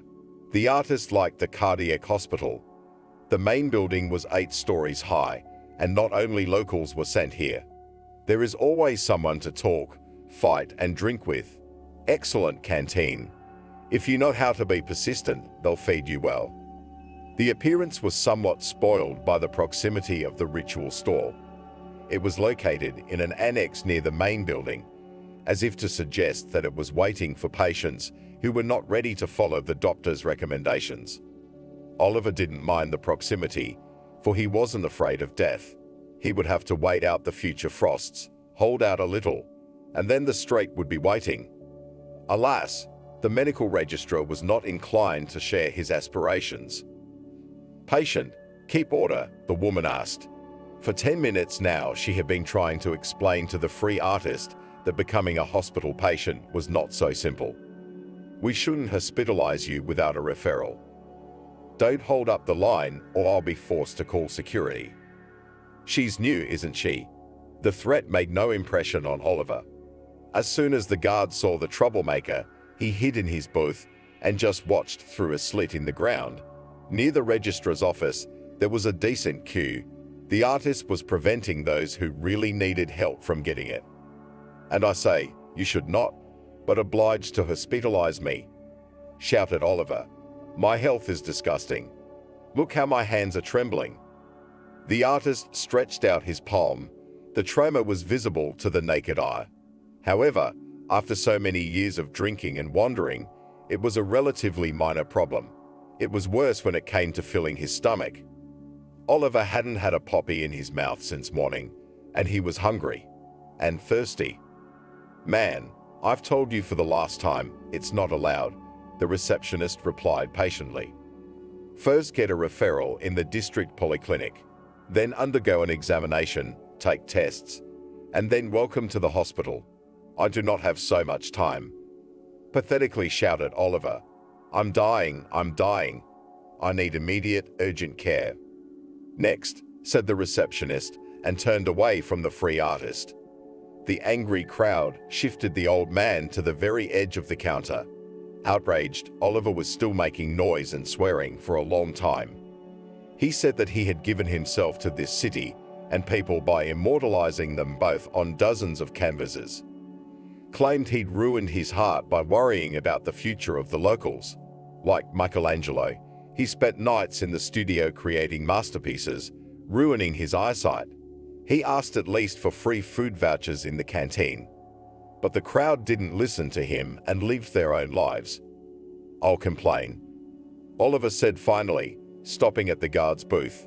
"I'll go to the head doctor, then come back tomorrow," the man said. "There's a new head doctor on Friday, and we'll see if he'll listen to you." "Who said that?" the painter asked. The voice sounded familiar to him. But there was no one in the booth, not even after Oliver had bent over to look inside. "No one," the guard answered, continuing to hide. "No one said there's no one here. Just got already. The sanitarium is cancelled." And when the artist had moved a safe distance away, the guard rose and added, "That Walker. Modern genius. Damn him." It was not a flight, however, but a diversion, for Oliver was not going to surrender without a fight. Retreating to the main entrance, he made one last attempt to storm the building. It was a busy Thursday afternoon outside the hospital. If he faked a heart attack believably enough, he'd be admitted to the hospital. It's all about believing himself. What does a heart attack look like? As he stepped out onto the porch, Oliver suddenly shrieked, putting all his artistry into his voice and movements. "Help! People! Help me! I'm dying! Oh, farewell, motherland!" and collapsed on his knees. Apparently, the sudden action, hunger and forced sobriety had made him really dizzy. Oliver felt that he really didn't feel well, began to gulp air like a fish. The sounds began to drift away, and the picture first turned green and then dim. He grasped the handrail with all his might, but his weakened fingers couldn't manage it. "Is he ill?" the woman questioned, standing in front of the free artist. "Is he really ill?" "Coldly, citizen, coldly," said the guard. He ran up to Oliver with the most experienced man, the local Zaphos, the deputy chief physician on the economic part. "Now the doctor will say." "Calm down, I'm a doctor," said the storekeeper and pretended to check his pulse. The man knew Oliver all too well. The free artist had spent a couple of years in the ward on his floor, turning the model ward into an artistic commune. And then he'd kept himself discharged for a long time, faking heart attacks every now and then. When the superintendent took the homeless man's dirty hand, ostensibly to check his pulse, he immediately wanted to disinfect his palms. "Pulse is fine," the man said to the crowd. He didn't want to check the rest of his body. "He's just a faker who's gonna make normal people run out of room in the hospital. You grab the legs, I'll grab the arms." The guard and the storekeeper dragged the beggar around the corner, where he was much less visible. "It's nothing," Christopher thought. "He'll lie down for a while and then he'll be gone." However, how he has got into the part. Indeed, Oliver did not utter a sound as they dragged him, though the way was a decent distance. The artist's head was thrown back, so the men had to be careful. "What's the matter, imposter?" said the bolder guard as they laid Oliver down on the pavement. "Nothing to say, faker." The artist only mumbled something unintelligible. His consciousness hadn't left him, but it was very foggy, and even the feeling of resentment toward those who should have helped and saved him was dulled. He thought that if it was death, it was no big deal. It wasn't painful at all, and it was hardly scary at all. He had always dreamed of meeting a creator and asking his opinion of his own works, whether they were masterpieces or cheesy. There are several reasons why a person does not want to return to his hometown. The main one is the potential meeting with people you don't want to see at all. Evan is fully committed to medicine, a noble endeavor, and he's been dedicated. Cardiology is one of the most challenging fields, but it's also one of the most promising. Starting a new patient was like walking through a minefield, but a mistake here cost the life not the doctor, but his ward. After all, more people die from heart and blood pressure problems than from armed conflicts. It wasn't just about saving lives. The cardiovascular system fascinated the doctor so much that he saw it as a model of the universe. Evan could talk for hours about how this organ is organized, why people suffocate, and how important it is to keep healthy. But his passion for medicine had a downside. At 35, He had nothing besides a dizzying career. No hobbies, no home, no wife, no children. Loneliness sometimes burdened, but there was no shortage of potential female admirers. The reason for loneliness and reluctance to return to his hometown are closely connected. His entire childhood was spent in the constant scandals of his mother and father. In the end, his father left, loudly slamming the door, which his mother has never forgiven him. Yes, Dad's temper was too difficult, but Mom wasn't exactly easygoing either. So Carlo, Evan said, filling small glasses with cognac. Let's not drink too much, it's a lot of strain on the heart. Come on, replied his colleague and former subordinate. Once a week is fine. Carlo, you're upsetting me, Evan said, deliberately serious. Cognac can be consumed only in small doses, savoring the noble drink, and monitor your blood pressure and liver function. It sounds like a toast. Carlo smiled and sipped from his glass. On the occasion of the transfer, Evan unsealed a bottle of rare and expensive cognac, which was given to him by a grateful patient. I envy you, Evan sighed.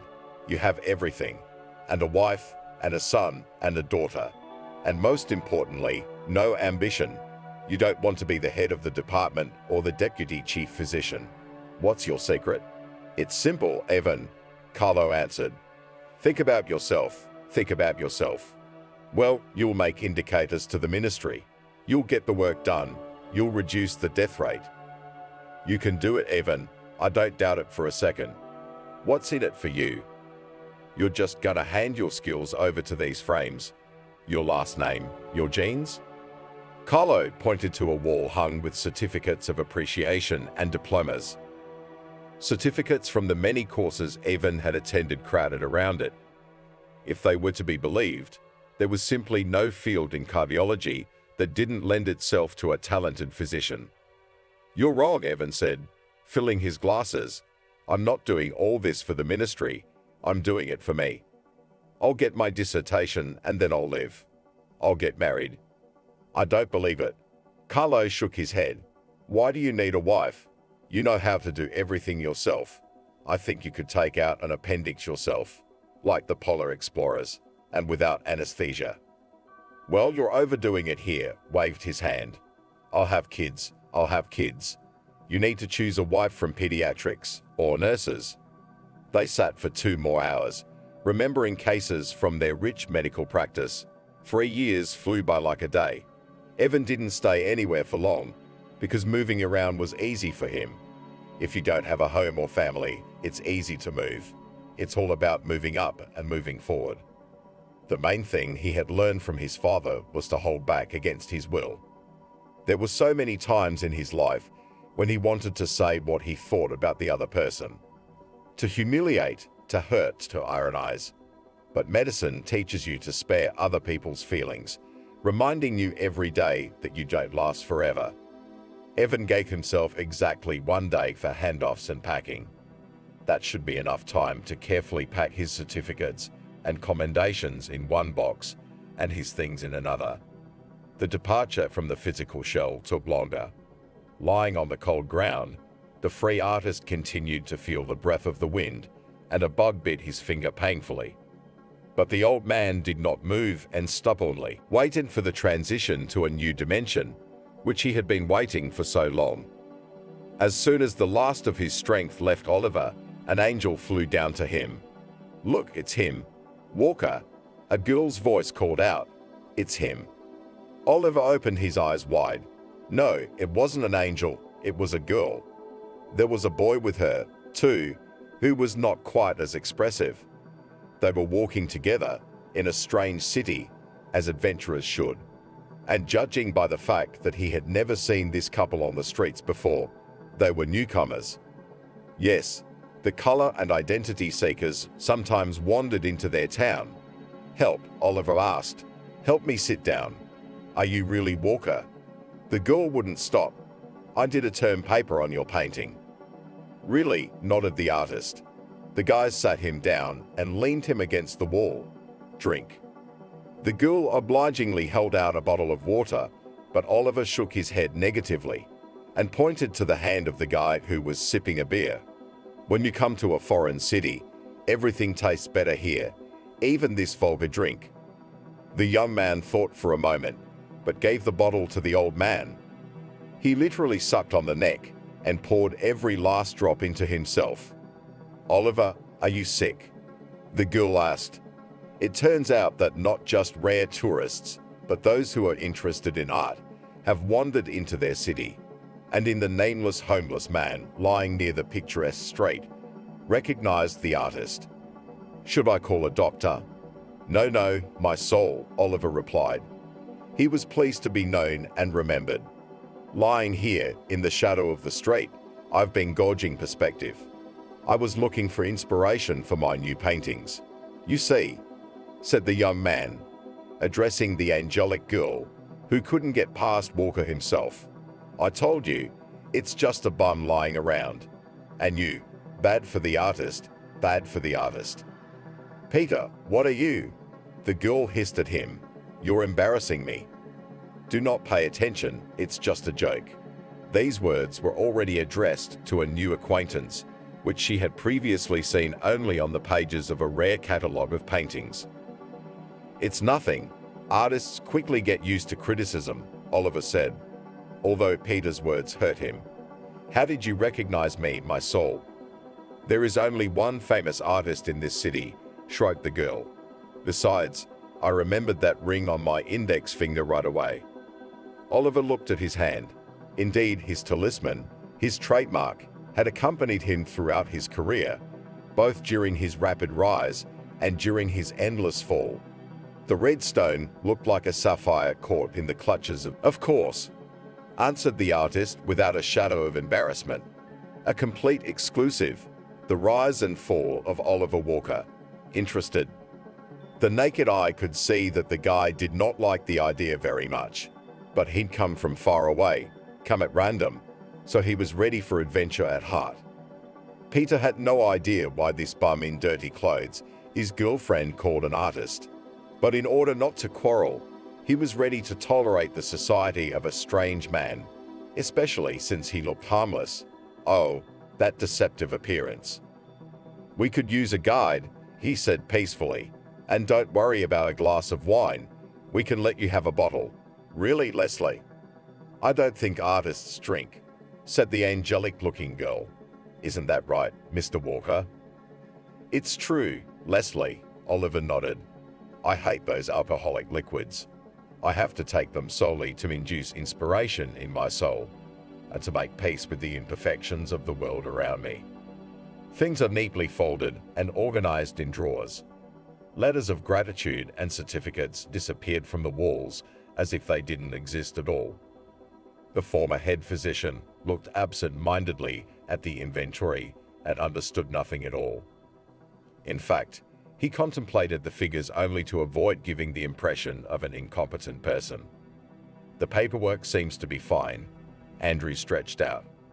"Are you leaving already?" Christopher, the author and executor of the inventory, asked obligingly. Even a dozen Ingalls would not be enough to uncover all his machinations. Not even coffee. No, thank you," replied the former chief physician, "and we will not convene the staff. Now we'll sign the documents, and that's it." The deputy chief physician was really upset. How will he live without this nice and completely talentless head? How will he pull off scams and receive public and invisible support? Now the former chief physician refused the farewell banquet, although he had every right to do so. He's understandable. "Why were you fired?" Christopher asked in an innocent voice. He knew the reason, of course. "Oh, Christopher, it's like in a marriage," Andrew replied seriously. "It's a bad temper." "But not with his wife." "Oh, Christopher," said the former head doctor. The words of the deputy, that he is now a nobody, somewhat hurt. But by and large, they were fair. "I think I'll rest for a while. You know, running an institution like this is hard work. Anything else you need me to sign?" Christopher was thinking about how wonderful it would be to run a hospital. There's still a lot of areas where a good businessman hasn't stepped foot. But there was one small barrier between him and being head of the hospital. Small but insurmountable, at least at this stage of Christopher's career. The tour of the city was a kilometre-long road from the hospital to Morbulus's cafe. And what else could Oliver show these young, uneducated tourists? Referring to the fact that they were going to have a long walk, the free artist offered to refresh themselves, but not to drink alcohol under any circumstances. Supposedly, it makes tourism lose its elitism. The cafe, Morbulus's, was located in the basement of an old building. There was a terrific atmosphere, for which the place was loved by both locals and guests. The good weather only enhanced the feeling of a wonderful mood. Nearby was a charming fountain with a boy and a goose, another attraction. "Can't we even have a glass of beer?" Peter asked in surprise. "Absolutely not," Oliver objected eagerly. "Although the Morbulus has its own brewery, that's no reason to confuse alcoholism with tourism." "Is it real?" Leslie asked incredulously. "Or do they just dilute the concentrate and refrigerate it?" "It's the real thing," said the artist. "I dedicated a cityscape to this marvelous equipment. Would you like to check?" Oliver suggested a seat on the terrace. The weather was glorious, and he hoped that his dirty clothes would not give off an unpleasant odor here and spoil the mood of his unexpected sponsors. They took the large table the artist had pointed out to them. He himself positioned himself so that the waiter would not notice him until the last. When Mickey, the cafe worker, approached, he immediately put his hands to his sides. "You got your listeners again?" he asked, looking at Oliver. "What do you think you're doing, young man?" The artist was indignant. "My new companions have traveled a long way to enjoy the beauty of this city. I demand that their order be fulfilled as a matter of priority." "Who's paying?" Mickey asked unceremoniously. "We are paying," replied Peter with a smile. He must have misunderstood the waiter's aggression and thought it was some kind of elaborate game. "Mr. Walker said that they serve excellent beer here. We'd like to try the freshest." "Yes, bring 3 glasses of dark and 3 of light," Leslie asked. "Oh wait, you'll drink to meeting us too, won't you, Oliver?" "Well," the artist drummed his fingers on the table. "Only if you insist. But then I'd ask for more wings. These wings are great." So the waiter summarized. 3 glasses of light, 3 glasses of dark and wings. 3 servings, Peter said. "We can put down a deposit." "That won't be necessary," Mickey smiled. "Right away. I hope you know what you're doing, young people." Oliver really found an appreciative audience. A boy and a girl listened to his stories about how masterpieces were created. Anticipating a brilliant drink, he immediately became a goldsmith. The planning horizon of a beggar is narrowed down to one day, and if the future in this perspective is rosy, then you can relax. The day dissolved imperceptibly in the rays of sunset, and beer as smoothly passed into fortified wine. The tourists were quite tipsy, but the free artist could not boast of sobriety either. At such moments, he forgot that he had long ago lost his studio, lost his brushes and paints, and slipped to the bottom of life. He was awakening in him the very artist who, thanks to the efforts of unknown authors, got into the anthologies of creativity. "So when are we going?" Leslie asked. "To see the city?" "I could use a stretch." "You didn't stretch enough, my soul." The artist asked me sympathetically. "Waiter." No, I'd had enough alcohol." The girl waved her hands. "I'm not even sure I can go." The incomparable Leslie. The hop unleashed Oliver not only his tongue, but also his sinful thoughts. "Have you ever done any modeling?" He, no, smiled the girl. "Why, am I suitable?" "Of course." The artist said eagerly. "You can write anything, even an angel or a femme fatale. There are such universal types that..." And Oliver went into a long story about how many models he'd had in his life. Leslie's cheeks reddened from the savory details, and Peter's fists grew leaden. He watched with anger as the low-down bum picked on his girlfriend right in front of his eyes, and she didn't seem to mind the attention. "Listen, Mr. Nemtsov." "Finally," Peter said. "Walker," corrected the artist and smiled disgustedly. Never mind. I think you've had enough to drink, and we've had enough of your drunken company. And you're not a very good guide either. The guy's diction, despite the amount of alcohol he drank, was clear. He only began to pull the vowels, as if he was trying to speak in a chant. The fact that the artist was intoxicated was evident only by his sly eyes and increasingly swaggering behavior. "So, listen to me," said Oliver, finishing his third bottle of fortified wine. "You're a good-looking, handsome man, but you don't even know how to live." "Me?" Peter asked again. He had had less to drink, but he had not had much experience in this business either. And this old man, who was only trying to humiliate him, was getting on his nerves. "Do you think that if Leslie had a choice, she would be with you? A man stupid and uncreative, would she have been with you? No, she'd leave. She'd go to an artist for emotion, for feeling. To someone who could give her not a new phone, but a storm of unrivaled feelings, immortalize her beauty on canvases, and that was the last straw." While Oliver continued his denunciation, the young man stood up, grabbed the artist, and threw him into the fountain with the chair. In flight, the artist experienced a feeling of lightness and longing. It was as if it was happening not to him, but to another person, and not in reality, but in a dream. After the splash of water on the terrace, there was a sepulchral silence. It was broken by Mickey's applause.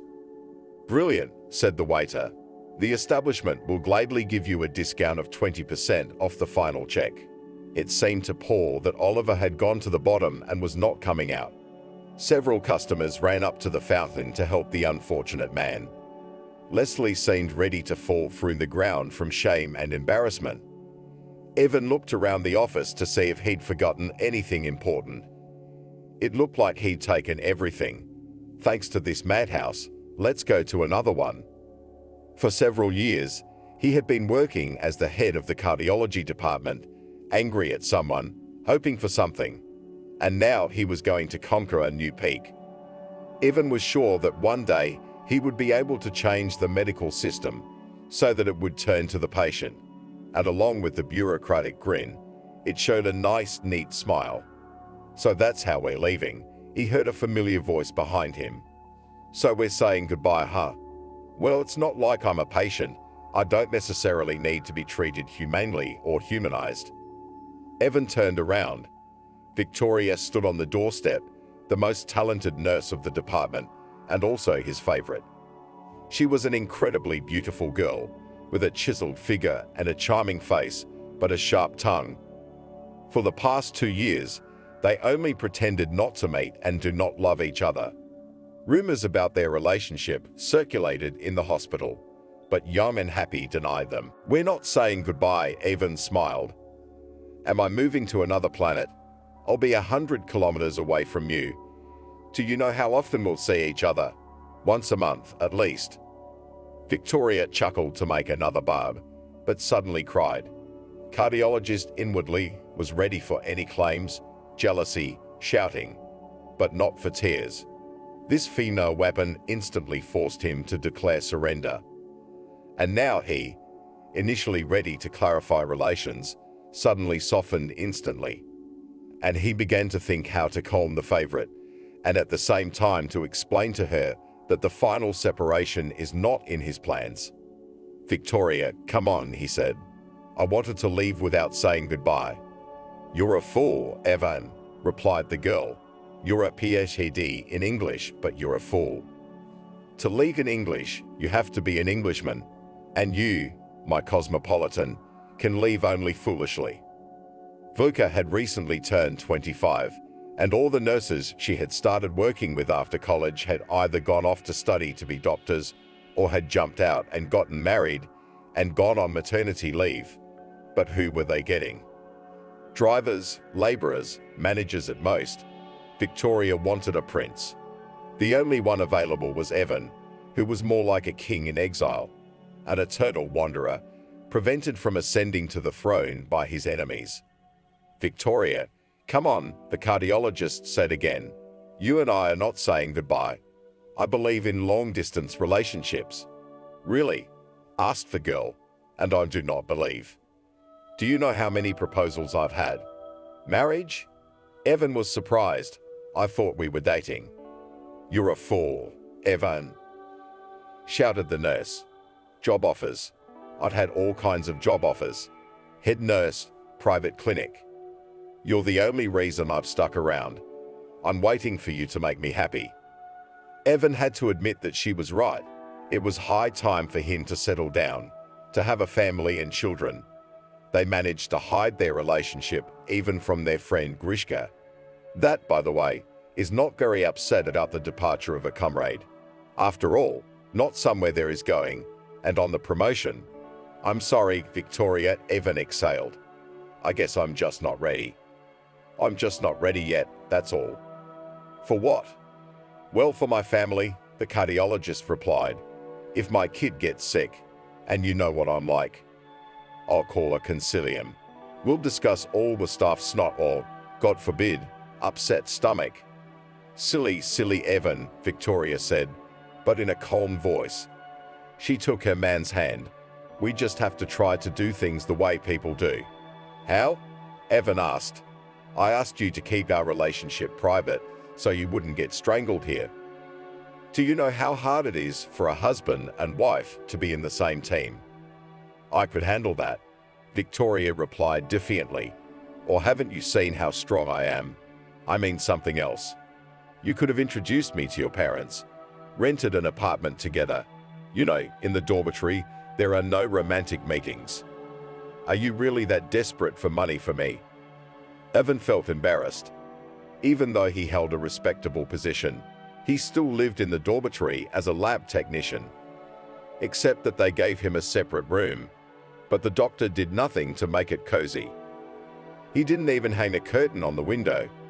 Victoria lived a floor above, and she had to master the wonders of spy science so that no one would see their meeting, and he didn't provide her with any romance. If he gave her flowers, it was once a year, not more often. He never took her to the sea. True, always helped financially, but money is just a piece of paper, not feelings. It became a discovery for him that his Vicky, whom he shamelessly used for the last 2 years, also has a soul, and he seemed to have spit in that soul. Introduce her to his parents, Evan sighed, trying to change the subject and push the unpleasant feelings away. Alas, that's impossible. My parents, you know.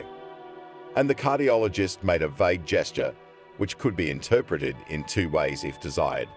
Either absent in principle, or flew to another planet. Evan was ready to support any version, as long as he didn't tell the truth. But you have parents, Victoria shouted impatiently. I saw the lens. And they live in the same city where you go to work. You expect me to believe in such coincidences? Did you look at my documents? The cardiologist asked. Of course, replied the nurse. I need to know if you're divorced, if you pay alimony. Oh, come on. You understand.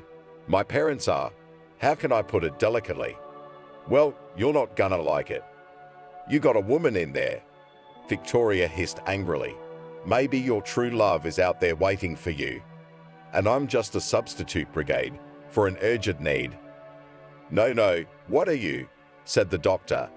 Victoria, I realize how I look from the outside. And I realize I'm being a pig too. But you and I are adults. Can't we just? Evan, stop it.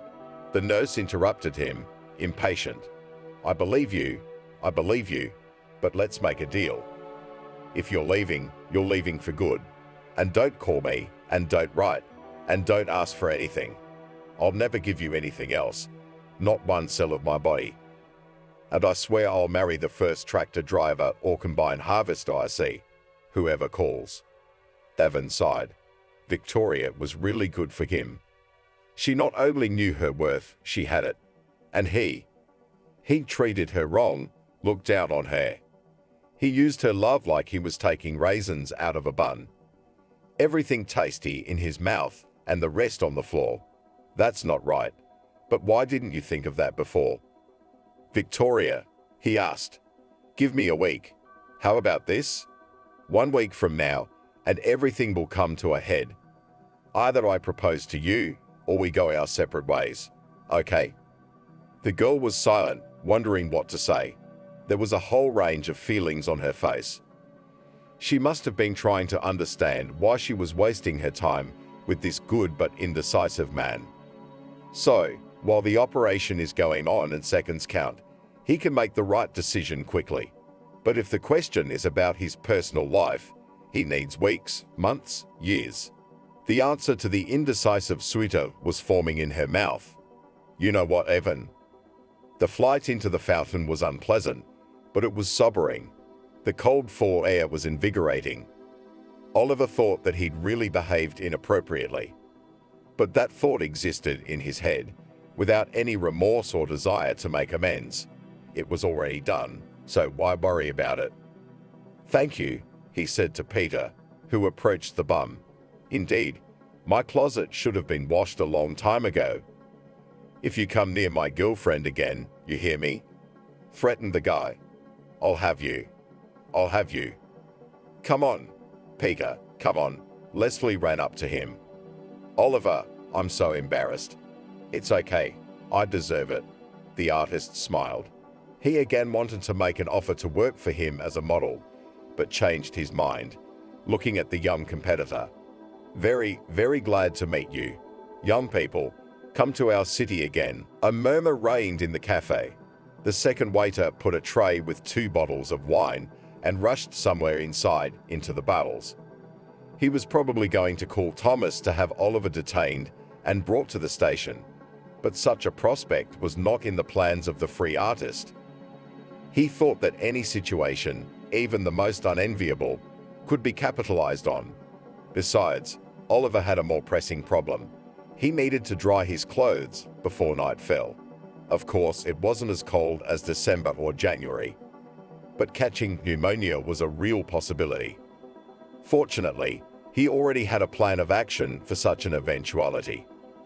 Getting out of the fountain, he slowly strolled away, and while the attention of all the visitors was drawn to the young hero who had sent him into the swim, Oliver nimbly stole 2 bottles of fortified wine left by the waiter and hid them in his coat. He walked out of the cafe with a victorious gait, waving goodbye to the woman at the table. Oliver moved a safe distance away, fearing not so much exposure as freezing. A plan to escape a cold death had already matured in his mind. Across the street from the cafe was a park that had recently been landscaped. They had put benches, gazebos, playgrounds for children, and most importantly, braziers where you could build a fire and use it to dry things. Oliver was lucky. Someone had recently roasted meat and left warm coals.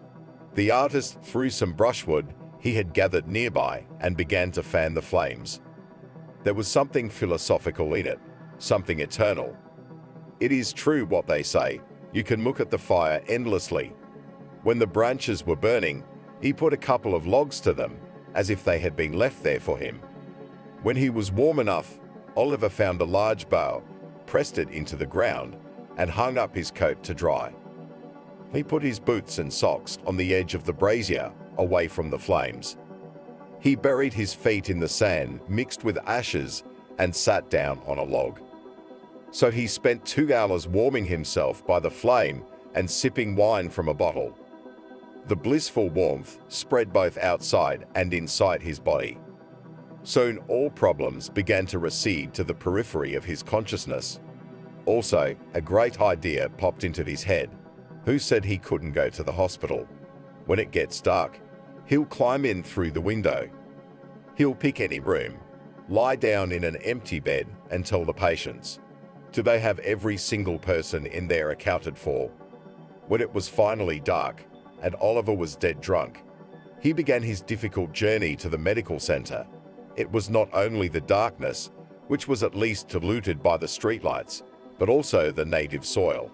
It was trying to jump up and hit him in the face. He had to put his hands out so as not to scratch his nose. Finally, the hospital buildings appeared. The free artist, although he did not consider himself an old man, was no longer suitable for acrobatic feats.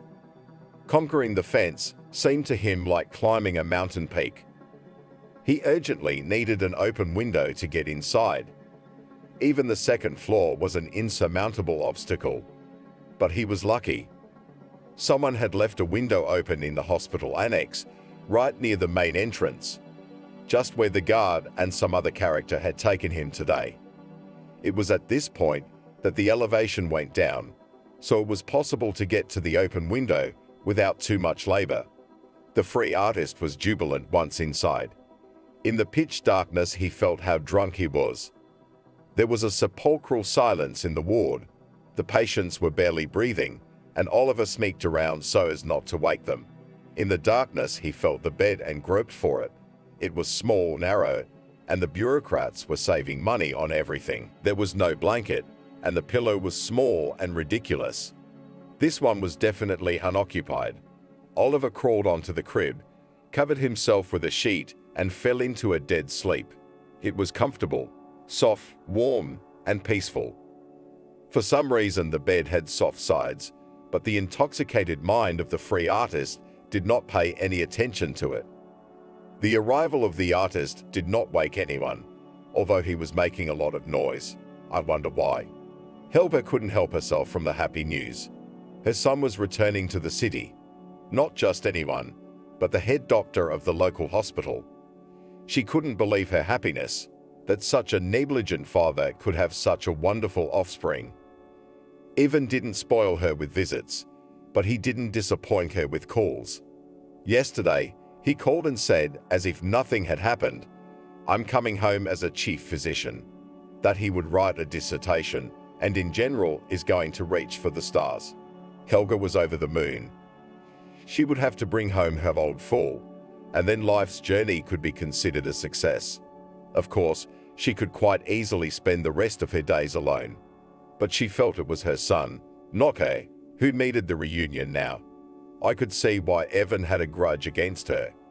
That she could not keep Oliver, did not want to put up with his lifestyle and harsh words. And even though the artist had left her 10 years ago, she still worried about him. Worried. After all, 2 children on their feet. Where can I find him, that bastard? Vans, do you copy? Helga called a man who's got Oliver on his cell phone. "I hear you," he answered. His voice was deliberately gruff, but Vance was a good man. A good man. "Did you recognize him?" the woman asked. "Of course I recognized him," said the man. "What? Are you calling to wish me happy birthday, friend?" It was already in August, but better late than never. "Oh, sorry, Vance," said Helga. "That's not why I'm calling. Listen, I'm looking for my Oliver. Have you seen him?" "Of course I have." Vance's voice suddenly became rougher. "He came by my place the other day, you bum. He told me he loved me, but his words, old girl, are not worth the air they're thrown into. I take it you didn't accept him. You didn't believe his words." "No." The person I'm talking to answered. "Listen, I work hard. My eyes can't see anything anymore. I can barely hold this brush. And him. Sleeping in ditches, drinking bitter in buckets like a cucumber. He walked 5 kilometers to me without even panting. Does he look good?" Helga asked. She knew the answer to that question. With Oliver's health, even street life couldn't do him much harm. "Excellent." Vance confirmed her guess. "Listen, I got a call from a fellow from Morculus. He was relaxing there on the terrace.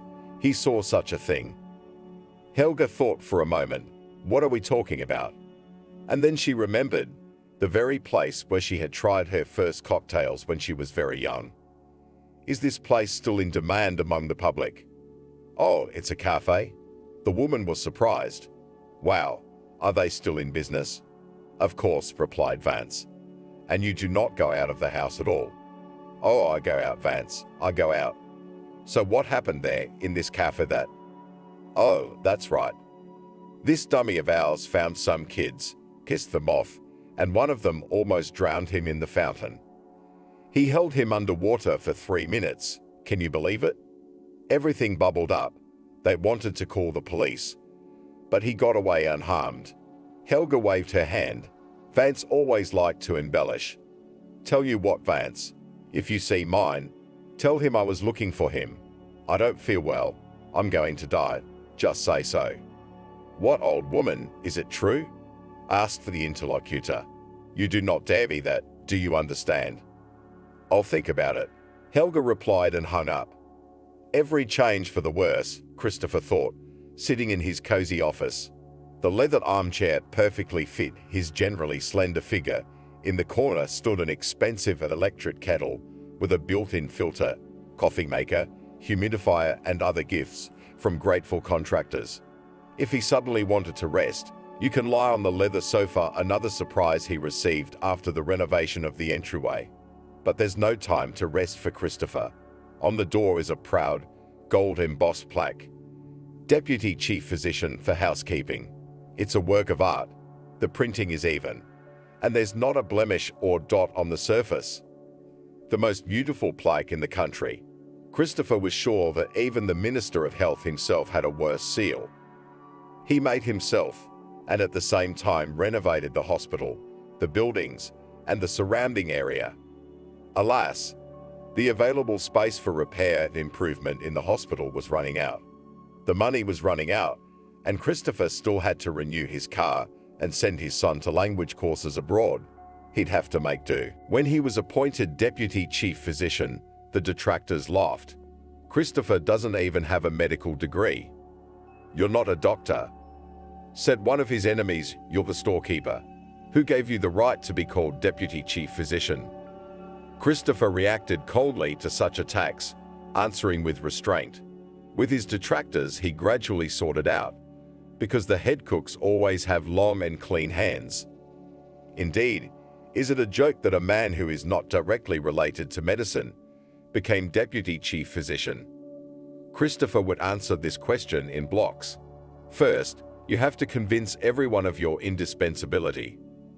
Secondly, at all levels to create confidence that without the position of Deputy Chief Physician in the hospital, cannot do without. Thirdly, to hold on to the position tenaciously from the last strength. And then all personnel storms will pass by. The previous chief physician took little interest in the affairs of the hospital, preferring to sit in his own office. For the last year, he had not been involved in any matters at all, leaving everything to his deputies. But Christopher was always in the thick of things, making the most of them. Like today, for instance, he saw that homeless man and brilliantly impersonated a doctor to get rid of him. He acted in such a way that not a single coin in the whole hospital and in the neighborhood could not fall silently for the deputy chief physician on the economic part. His special pride was the ritual store. Christopher rented out the premises on which it had grown up for an incredible profit. Not for the hospital, of course, but for himself. The paperwork said it was supposed to be something else. What it was, he couldn't remember. Every day, inconsolable relatives came to the funeral store to say goodbye. The trade in wreaths, lamps, ribbons, and crosses flourished. Of course, the view of the memorial paraphernalia from the main entrance to the hospital was not always to the liking of patients and visitors, especially when a hearse was parked in the parking lot. But to the disgruntled, Christopher always responded philosophically. Memento mori, said the deputy chief physician. Remember death. We all came out of the ashes, and it's only a matter of time before we return to the ashes. Speaking of ashes, he managed to get the hospital to buy the most expensive urns in the country. Unfortunately, there was a flaw. The waste garbage cans were too sturdy and had not been written off for 4 years. It was impossible to break them. He used to renew them every year or even more often. Christopher didn't rule out the possibility that he might have to sabotage the incredibly sturdy garbage cans and buy new ones. Everything was going fine before, but now there was a new challenge. A young, very green head doctor of only 35 years old is sent to the hospital, and what Christopher had heard about him did not inspire optimism. A fanatical, totally dedicated doctor. Most likely, he would not tolerate any kind of machinations and violations. On the contrary, he would stick his long nose into Christopher's finances, or, God forbid, force him to share. The day before, on Thursday, the deputy chief physician came to one of the medical buildings where repair work was in full swing. According to the documents, they should have been finished 2 months ago. But the builders, who were hired by a clever contractor, were working very slowly. And after all, the certificates of completed work were signed long ago. The money was transferred. The previous head doctor did not get into such issues, but it is unlikely that his successor will be as malleable. "Move it, you bastards!" Christopher shouted, watching the workers. "Move, or I'll leave you penniless." But the foreman's words had no effect whatsoever. Finishers lazily wandered around the room and worked at a snail's pace. It was the kind of hopelessness and doom that slaves in ancient Rome must have worked with. Alas, Christopher was not a patrician, and therefore could not influence the slave laborers with the methods he had in mind. The chamberlain tried to calm down and pull himself together. In principle, if you work day and night, tirelessly, then by Monday it is quite realistic to finish. On Friday, the new head physician, most likely, will not delve so deeply into the affairs of the hospital. Besides, he had prepared a great program for him. Restaurant, billiards, sauna. "Come on," Christopher shouted, dialing the contractor. The phone was unavailable. "Why are you shouting, father?" the builder, who smelled of wine, asked him. "There's no need to yell at us. We are experienced people." A smart man said, "If you do badly and quickly, the speed will be forgotten, but the quality will be remembered. And good deeds, as usual, are not done quickly." "Can you do a good job?" Christopher challenged. "You just do it for me, no matter how." "It's better to take your time with bad things too, father, or what happens? If you do bad things, they'll be accepted late. That's what I'm telling you." "No, I couldn't argue with those bastards. That's what very glad to meet you," the man said. "My name is Christopher, and I'm your first deputy. Let's talk like this, simply. Evan Christopher, no barriers, no limits. Just keep it simple, keep it right. What do you say?" Something about this man seemed familiar to Evan. The voice, I think, and the sweater. Where had he seen him before?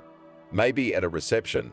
Right, this is the same guy from the video he saw this morning.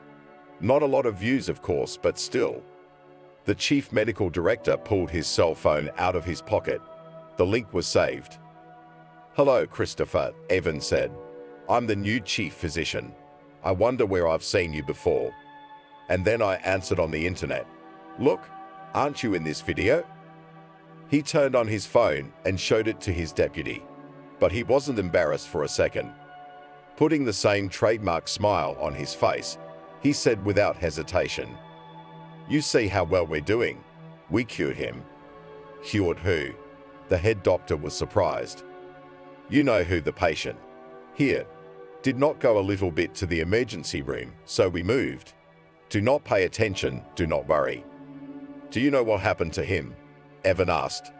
"Of course," Christopher replied. "He's fine. We carried him a little bit. He got up and walked away." "What's this man's name?" "So I can verify the information." "Noma's Oliver." The deputy started tapping his fingers thoughtfully. "Nemtsov. Walker. Evan, what's wrong? Are you not feeling well?" Oliver woke up with a terrible headache. It was like his life energy had been drained out of him and his body was filled with lead. He couldn't move. And most importantly, he couldn't understand where he was or how he had gotten here. The free artist was lying on his side in a semi-dark room. Everything in front of his eyes was red, as if a tasteless curtain had been thrown in front of him. Only his left arm moved faintly, the rest of his body stiff from the forced pose. Yesterday came back in fragments that appeared before his mind's eye, as if in a kaleidoscope. Here he was being kicked out by Vance. Here he asks to be put in the hospital. Then, as in the good old days, he drinks at Morbuliss's and bathes in the fountain. And he seems to be going to the public garden. How did he end up here? When he heard voices, Oliver hurried to cover himself with a sheet. He rolled over onto his back, closed his eyes, and held his breath. "You can't do that." The first voice spoke loudly. "You can't do that. Look, if it's about this bum, and God with him, who cares about him?" "Me, I'm interested," answered the first one. "You are ex officio deputy chief physician." "Yes, ex officio," said the second voice. "But in fact, I have a technical degree." "Technical? And I'm telling you, you can't do that." The man shouted in a rage, "You can't sell funeral paraphernalia outside the main building of the hospital." "For God's sake," a second voice contradicted him. "That's a lot of money." "We should have opened a canteen here," objected the first voice. "A pharmacy, anything, but not a ritual store. By the way, where did you get the keys?" Christopher blurted out. First, the new head doctor showed him a creepy video of him and a guard dragging Oliver, and then he gave him a hard time about the funeral parlor, and the workday hadn't even officially started yet. But then Christopher went crazy and opened the door to the store with his own key. "What are we gonna do? We have to find a way out of this. Why shouldn't I have a key?" I asked him in a subservient manner. "I'm the storekeeper. I go around checking things out. What if there's something wrong? What if you get caught short?" Evan countered. "The hospital would have to pay for it. You're the hired help." The previous day came back to Oliver's mind. The keywords: hospital, doctor, ritual hall. How he, sneaking around in the dark, had decided to get into the room. Where he wondered, had he gotten to? "Evan, let's not get facetious," Christopher said.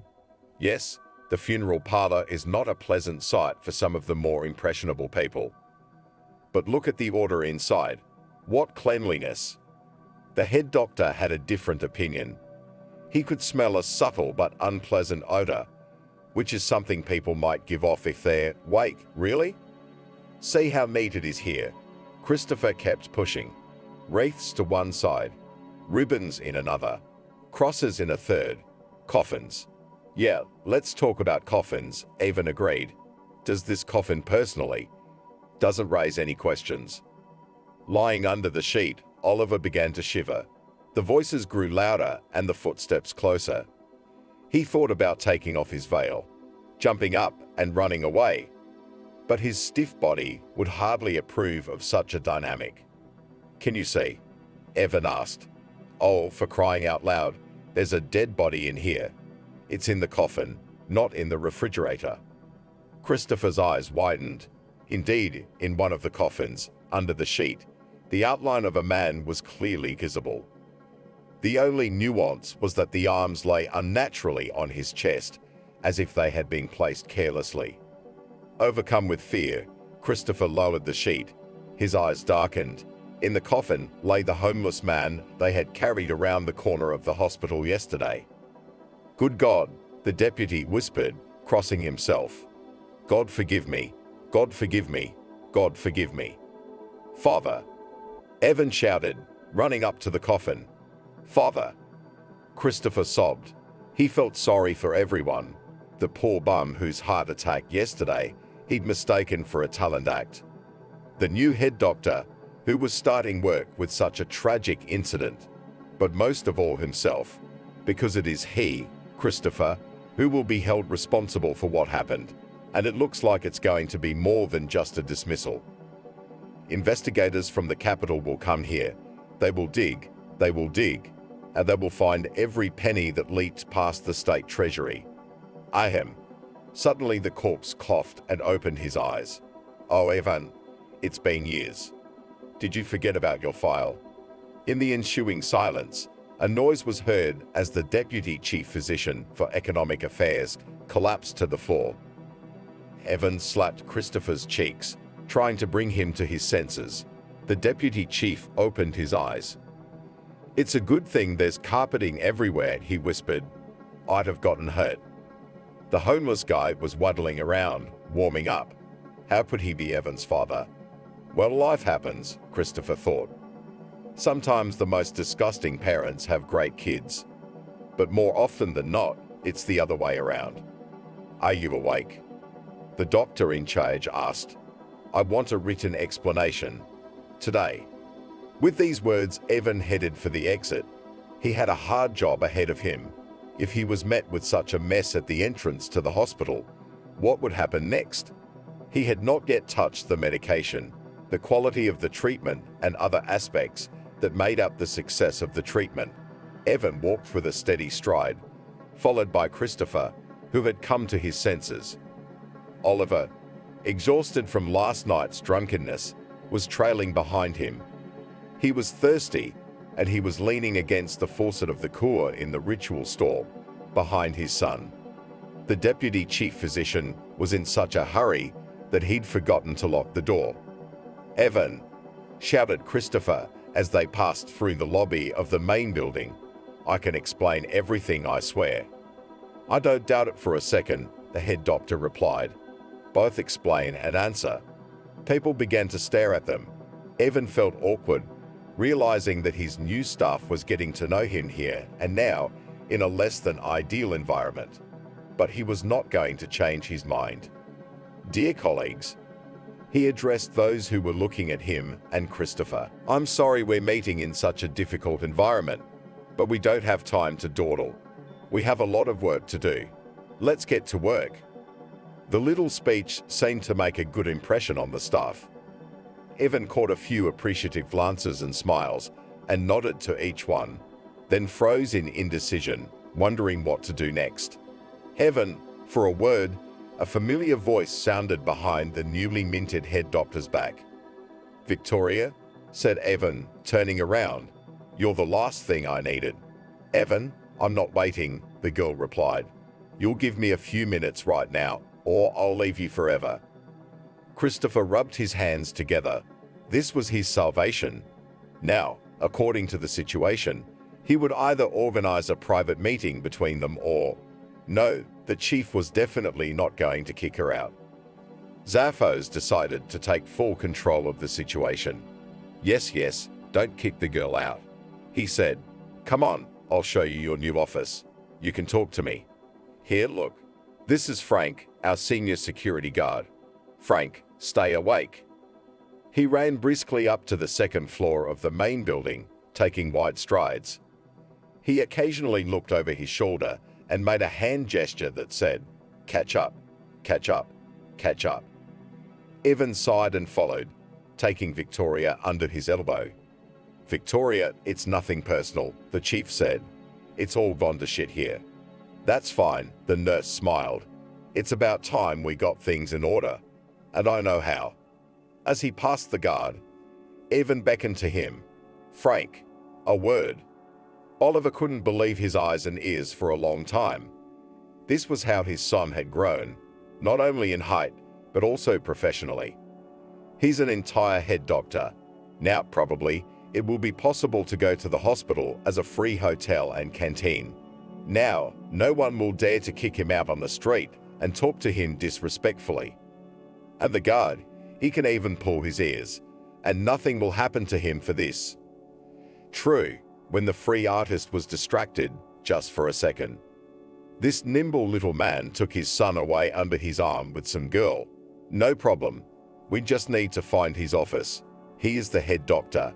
Let the registrar try to stop him. She's the worst for it. Good jobs are hard to find in the city these days. I've done a lot for him, Oliver reasoned aloud.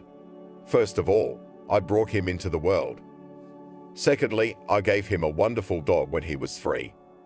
My wife didn't want him to have one, but who asked her? When my son was 6, I painted a portrait. What else did I do for him? I gave him a name, patronymic, and surname, of course. It wasn't much, but in Oliver's mind, he considered any indulgence to any man to be the highest gratitude on his part. So he was convinced that Evan would not refuse him help. Especially since it was winter and there was nowhere to go. He could go to breakfast in the morning and then to the city, to his favorite pubs and friends, and let them try to keep him out. Freeze. Oliver was brought out of his thoughts by a guard. He literally blocked the road, and the homeless man collided with him with all his might. That's when the power of his opponent was revealed. The guard didn't even stagger, but the artist collapsed to the ground. "Hey, big guy," Oliver snapped at him. "Get out of the way." "This is a secure facility," the guard smiled. "You can't come in and out of here as you please." "Yes, you can," replied the artist. "If your son is the head doctor." "Who's that, Evan?" the guard asked incredulously. "That's your idea." "That's a cross," Oliver said with heat. "My dear son, it's been 10 years. Evan was under strict orders not to let you in," the guard explained. "But I wouldn't have let you in anyway. Get out of here, or I'll call Thomas. To tell you the truth, I should have done that yesterday." "No, the guard is definitely lying. There's no way his son, his own flesh and blood, would order his own father off the premises. The officer was definitely cheating. But how do we outsmart this lump? We must get inside by all means and talk to my son face to face." Okay, Oliver smiled. "I'll do it. Can I use the restroom?" "To the bathroom?" the guard asked and scratched his head. There were no orders from the chief physician, and to refuse such a request to a beggar is not Christian. "Come on, I'll walk you out." As they passed the staircase, Oliver, with an unprecedented impetuosity for his age, suddenly darted away and ran upstairs. The guard shouted after him, but he couldn't move at the same speed. He could not move at the same speed. "Here's your office, Chief," Christopher said. "Simple but tasteful. In need of repair, of course." The office really didn't make the best impression. A shabby desk, a chair with a broken lift mechanism, a sofa on 3 legs. The walls were peeling and the doorknob was wobbly. Nothing in the world is random though. Christopher had deliberately chosen this particular office so that the new head of the department would ask him to tidy it up. The deputy would demonstrate his own indispensability and efficiency. "Good," Evan said. He was unimpressed by this environment. "Leave us alone." What about? Christopher began to wail. He was waiting for instructions to clean up the office. "All right, go," Evan demanded. "We'll deal with you later." The deputy walked out the door, puzzled. "Say how messy it is," Evan said. "What I have to work with here. You won't believe what happened." "Evan, I've been thinking," Victoria said with a touch of solemnity. "Marry me." With these words, she got down on one knee, took a box out of her pocket and opened it. Inside were a pair of charming cufflinks. "Victoria, get up immediately," the head doctor demanded. "What kind of joke is this?" "What kind of jokes?" the girl questioned. "You don't ask me to marry you, so I decided to ask you myself. Well, say yes or no." The door swung open. Oliver stood on the threshold, and a few seconds later the guard ran up. "Son," shouted the artist. "Son, that's how you are with your father, isn't it?" "Evan, I'm sorry." The guard shouted over him. "That old rascal has escaped." Overtaken." The head doctor was silent. Then he looked at Victoria, who continued to kneel, and said, "You wanted to meet my father." Evan pointed at the dirty bum. "Meet Oliver Walker." After, the girl said impatiently. "I was asking you a question." "I agree, Victoria. I'm in. Only on one condition. You'll work here with me." "Okay."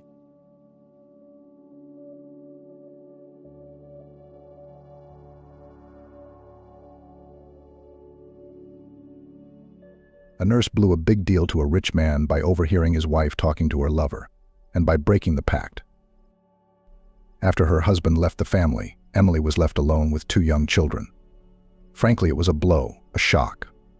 She had never imagined that there was anything wrong with their family. On the contrary, they seemed happy. And then the woman had a harsh confrontation with reality. Her husband Andrew did not even find the strength to explain himself to her, to talk, to clarify the situation. No, he acted like a coward, like a complete scoundrel. He left quietly, wrote a tiny note, and ran away. In fact, silently packed up all his things and left the flat while Emily and the kids were at the clinic. But who does that? Is that dignified? Is that what you expect from the man you lived under the same roof with, had children with? And this note. Emily will never forget this concision from her ex-husband. I can't take it anymore. I'm leaving simply and clearly, so that the woman did not build vain illusions. It was incredibly, simply unbearably painful. Emily couldn't get it into her head. How could he do this to her, to the children? Of course, she rushed to call, only the caller was no longer available. Andrew hadn't run off in a hurry, silently, to explain himself later. Worse, Andrew didn't just run off into the unknown. He took the family's savings with him, took everything they had. Needless to say, the man did not think to pay child support for his children either. It turned out that the monetary collapse was a much bigger shock than the love betrayal. That pain was only emotional, and in the situation with money, Emily faced complete hopelessness and hopelessness. And it would have been fine if she were alone, but she had children on her hands. They needed to be fed, clothed, and how? The unfortunate woman realized quite quickly that tears could not help her grief. You can sit and feel sorry for yourself endlessly, but this will not bring any changes. Food will not appear in the fridge, and money will not fall on the card. I had to pull myself together and act. Through can't and through don't want to pull herself out of the emotional pit for the sake of the children, for their well-being and happy childhood. Emily couldn't afford to let them down, to betray them as her own father had betrayed her. There were no options. It was necessary to start with the smallest and most obvious. First of all, the young woman decided to move in with her mother in her flat. A small flat in the city, Emily and her mom's inheritance. It could be rented out. There was already some money coming in. In the meantime, she could live in the countryside, in a small village with her retired mom. It's even better for the children. Emily tried to reassure herself. In the air, on natural products. In any case, there were no other options. She couldn't even afford to pay the rent. And to go to work, she had to leave her children on someone. Unfortunately, the queue for kindergarten was still not approaching, and Emily could only dream of hiring a nanny. Now, such a luxury she obviously could not afford. Of course, the village is not a city, but there will be at least some opportunity to work part-time, to put drips, injections. After all, Emily had been a nurse before her maternity leave. It's not ideal. But what is better to stay in the city, and in the near future to go to bread and water, begging? Emily preferred honest labor. That's right, don't be a fool. Mrs. Mia fully supported her daughter's decision. I told you a long time ago that you should move with the children to my place. They'll be at ease here, they'll enjoy the fresh air. There's lots of other kids here. Why bother? There was no other way out anyway. I'm almost out of money. I used the last pennies to pay the rent and bought some minimal groceries. I've already found tenants. Seemed like normal people. I've got my things ready and packed. So there's no turning back, Emily sighed bitterly. The idea of returning to her mother in her native village was not very close to her. What was the point of embarrassing Mrs. Mia, a sick pensioner? She loved her grandchildren, of course, but seeing them occasionally or living and looking after 2 children all the time were different things. I didn't want to impose, to force my mom to solve her problems. Emily was not used to help. She became independent early. So the current circumstances forced the woman to literally overcome her fears and expectations. It's okay, Smith. Everything will be all right, Mrs. Mia rejoiced. You'll see, Mrs. Mia said. Well, it happens. Everyone goes through black and gray streaks in life. Who hasn't been betrayed in this life? You just have to learn from it and move on. Yes, Mum, I understand, Emily replied. I don't have time to be discouraged. As soon as we get here, we'll have to find clients and patients so that we can make some money on top of the rent. I can't just sit on your back. Don't worry. I've already told Aunt Amanda. She'll tell everyone you're here and that you need a job. You know how we are with medical care. So I'm sure you'll find someone quickly. It'd be nice if the neighboring village heard about you. People there have good money. They can afford to pay and hire a nurse. Yes, that would be ideal, Emily said dreamily. Indeed, about 10 years ago, a new township for the rich had sprung up in their neighborhood. Apparently they were attracted by nature, fresh air, a lake nearby. Of course, they needed servants and staff. The rich preferred to hire them in the neighboring villages. You can't travel from the city. 5 kilometers away and you're there. Emily's journey was no more than 3.5 kilometers in a straight line, through a forest path. What are they going to do on a bicycle when there's no snow? So the nurse, of course, hoped that there would be patients for her there too. The well-to-do could afford to pay for medical services. It's always easier to take money from someone who has it.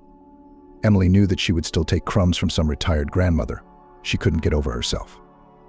That's her upbringing. So Emily and her children moved to their native land, and at first everything seemed sad, anxious. But in reality, everything appeared in a completely different light. The children, a very tiny 2-year-old Anne and 5-year-old Matthew, took the new home with great enthusiasm. Of course, they were cramped in the flat, but here they have space. Everything is interesting, where now city children could see a real cow, goat, and piglets. All in all, the children were delighted. "Mum, but we'll live here for a while." The son kept pestering his mother. "Yes, we're not going back to town just yet." "No, Matthew, I think we'll stay here for a while," Emily smiled. Her heart rejoiced that the children were happy. Wasn't that the most important thing to a mother?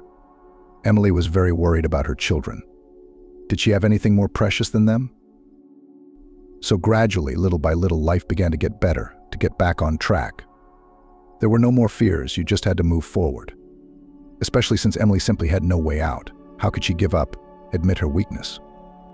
Only her husband Andrew was capable of that, but not her. Emily did her best to keep her children happy, to make sure that Matthew and Anne didn't need anything. It's not their fault their mum picked such a lousy father for them, she told herself. It wasn't their fault, and it wasn't their fault, and it wasn't their responsibility. What's more, Mum Mrs. Mia had to be taken care of too.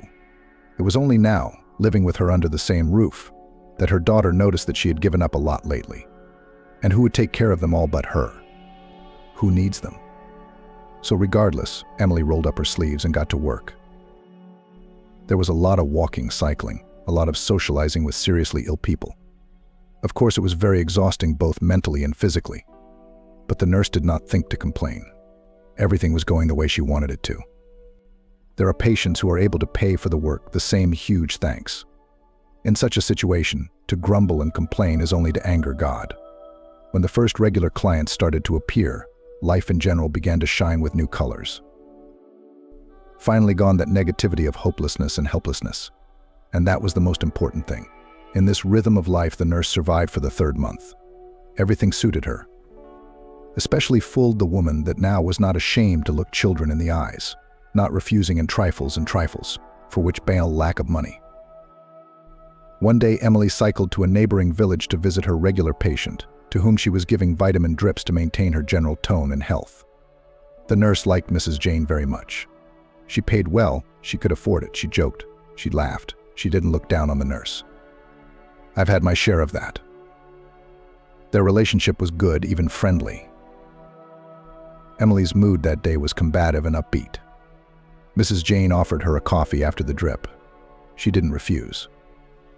The women chatted about nothing, about life. Oops. The patient suddenly came to her senses, clearly remembering something. What a crow. I promised to talk to you and it slipped my mind. Emily was very interested. It would be nice if Mrs. Jane could recommend a nurse to some well-to-do neighbor. Something not quite your profile, she said. But she promised to ask. Maybe you'd be interested. We've got the biggest house in the village on Main Street. Do you know it? The nurse nodded patiently. Of course, it was hard to miss. The owners had obviously invested a great deal in the house, in its decoration. It was clear and visible to the naked eye. The high fence, designed to hide the splendor, only attracted the attention of the curious even more. They're looking for a nurse for the dying master, said Mrs. Jane. He's in very bad health. It looks like terminal cancer. He needs someone with a medical degree. His previous carer left the other day. It's understandable. You have to live here. You can't travel from the city, she continued. What do you think? Not interested? I could recommend you. The salary, I'm sure, is very decent. Emily had her doubts. It's full-time. What about the kids? What about Mum? They can't manage without her, she thought. So Mrs. Mia would have to take care of all the worries and problems. No, it was absolutely impossible to make such a big decision without her. Can I think about it? replied the nurse politely. I have children, Mum. You know, you have to weigh everything up and think it over. Of course, Mrs. Jane shrugged her shoulders.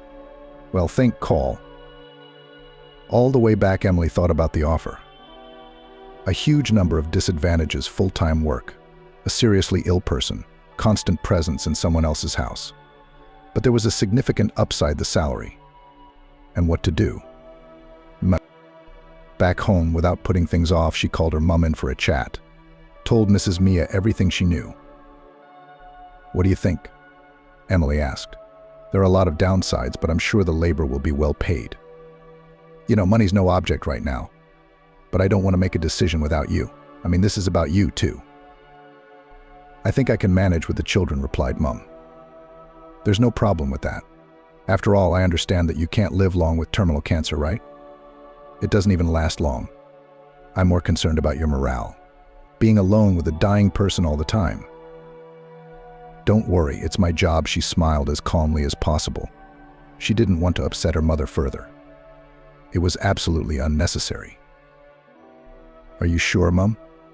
You'll have a lot to worry about, Emily said. I think we should at least try to talk about the terms in more detail. Find out what and how, so you don't regret the opportunity.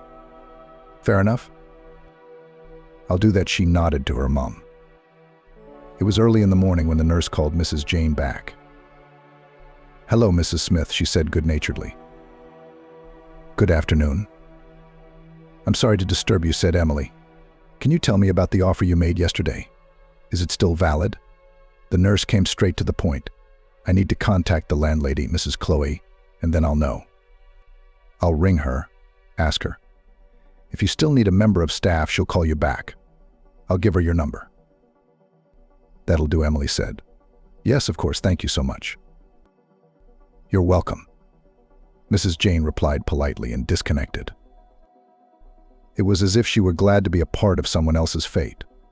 Indeed, not an hour later, Emily's phone came to life, calling an unknown number.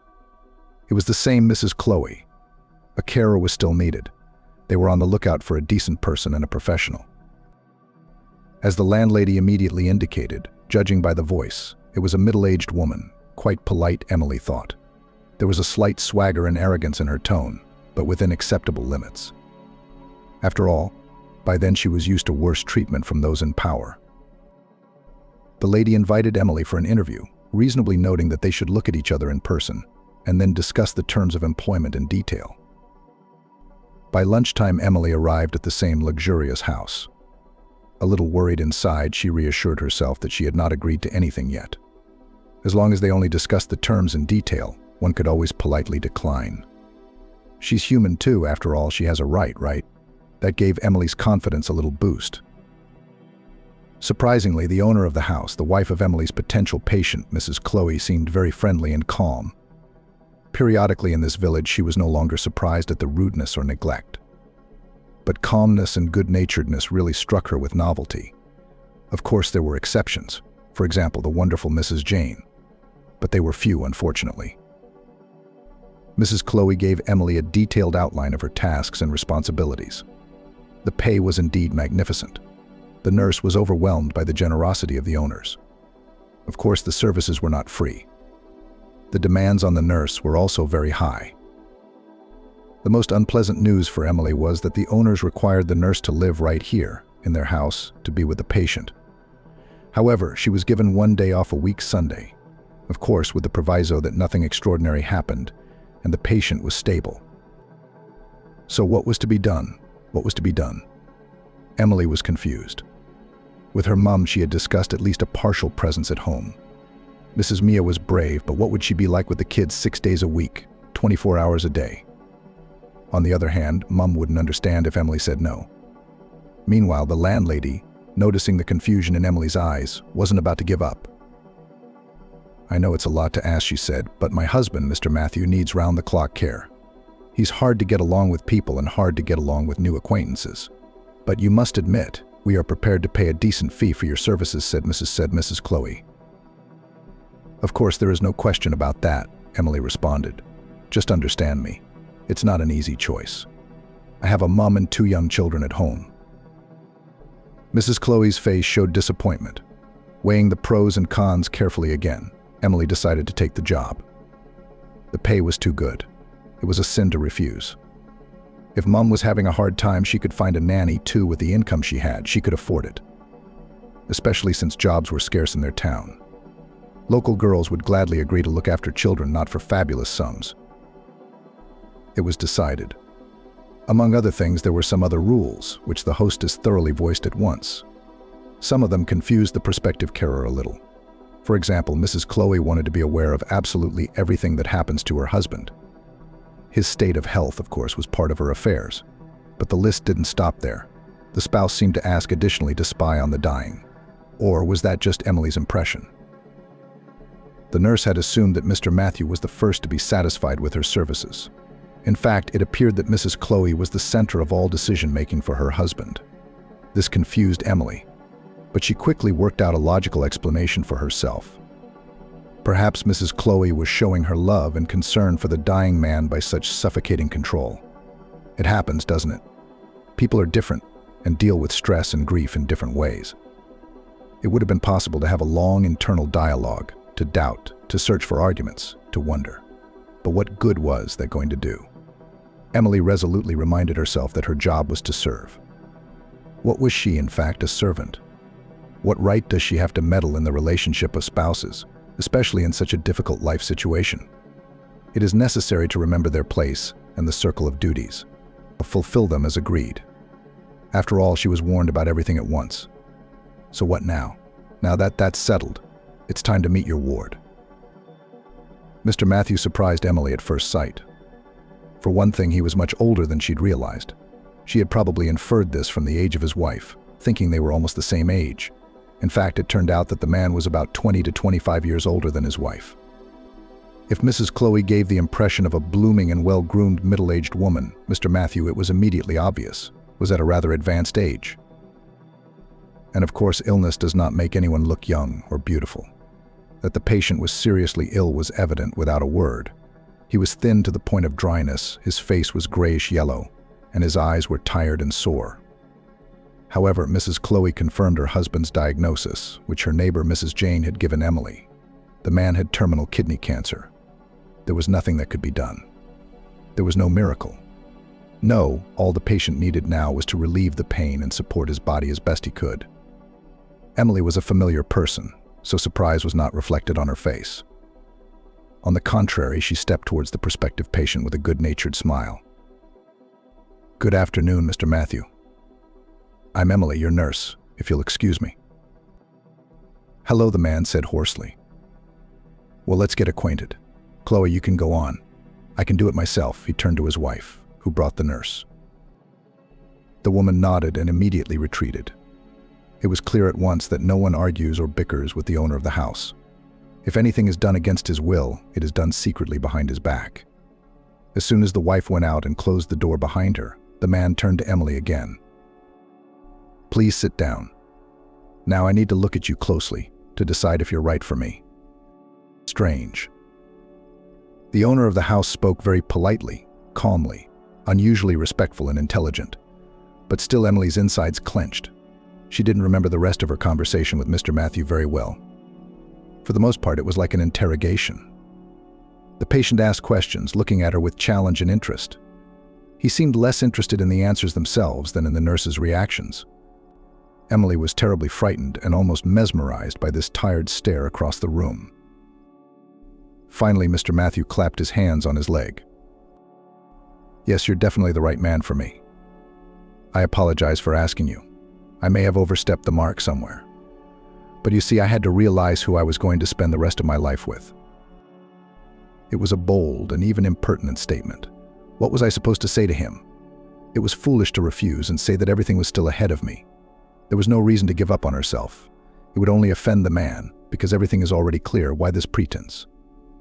So Emily could only squeeze out a neutral word. "I understand perfectly." The next day, from the very early morning, Emily was picked up from the house by a driver. That was the arrangement, because the carer had to take her personal belongings with her. That's how her work at the home began. She drove to the neighboring town with mixed feelings. To be honest, she was already regretting and corrupting herself for taking the job. She was really intimidated by Mr. Matthew, his tenacious gaze as if he could look deep inside. Strangely, on the first day of work, the patient no longer looked so intimidating. On the contrary, the man was joking, trying to lighten the mood.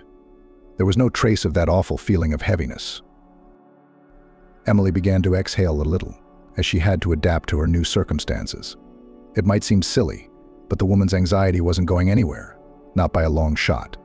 She was terribly uncomfortable in this house. Why? At first, Emily wrote it off to the lack of habit to live in such luxury, to adapt to new realities and new people around. But no, there were strange things about it. From the first days of her life in the mansion, the observant Emily began to notice something wrong. She seemed to be the mistress of the house, so intelligent, calm, polite, but everyone in the house walks on tiptoe in front of her and is clearly afraid of her. Why? Isn't it strange? It would be understandable if Mrs. Chloe were a tyrannical tyrant. But no, the nurse hasn't noticed anything like that about her. Not yet, anyway. Or was it just her? Was the landlady more demanding of the others? The house was as quiet as a crypt. For a mother of 2 children, accustomed to children's laughter, screams, and various sounds, this silence was terribly unusual. This, too, was blamed on the peculiarities of the character of the owners. Few people are sensitive to sounds. Why not? Then the nurse learnt that no one was allowed to appear at the landlady's house without Mrs. Chloe calling. There was a floor of the house, the last, 3rd floor, and no one was allowed to go up there without prior approval. Even the maid cleaned there in the presence of the mistress. Strange, isn't it? Usually it was the other way around. It surprised Emily so much that she couldn't stand it and asked Amanda, the head housekeeper who was in charge of all the staff, a direct question. Why is it like this? Isn't it strange? But the curiosity was immediately condemned. Amanda coldly glared at the woman who was prying. Emily, she said formally and firmly, in this house you don't ask questions, you just follow orders or you're out of here in a flash. She got what she deserved, of course. As they say, curiosity is not a vice, but it's a big pig. That's true. Except that the nurse couldn't rest. And these secrets, this arrogant answer of Amanda's only made her want to know what was going on. In her free time, Emily began to look around, to listen discreetly and slowly from the others, showed interest in the 3rd floor of the house. It was just awfully interesting to find out what it was all about. But you can't guard nothing so meticulously if there's no mystery to it, can you? And one had to amuse oneself. Mr. Matthew grew tired very quickly and often dozed off. It was soon discovered that Mrs. Chloe had an additional entrance to her 3rd floor. So yes, it was accessed in the traditional way, simply by going up the main staircase. But there was an additional route.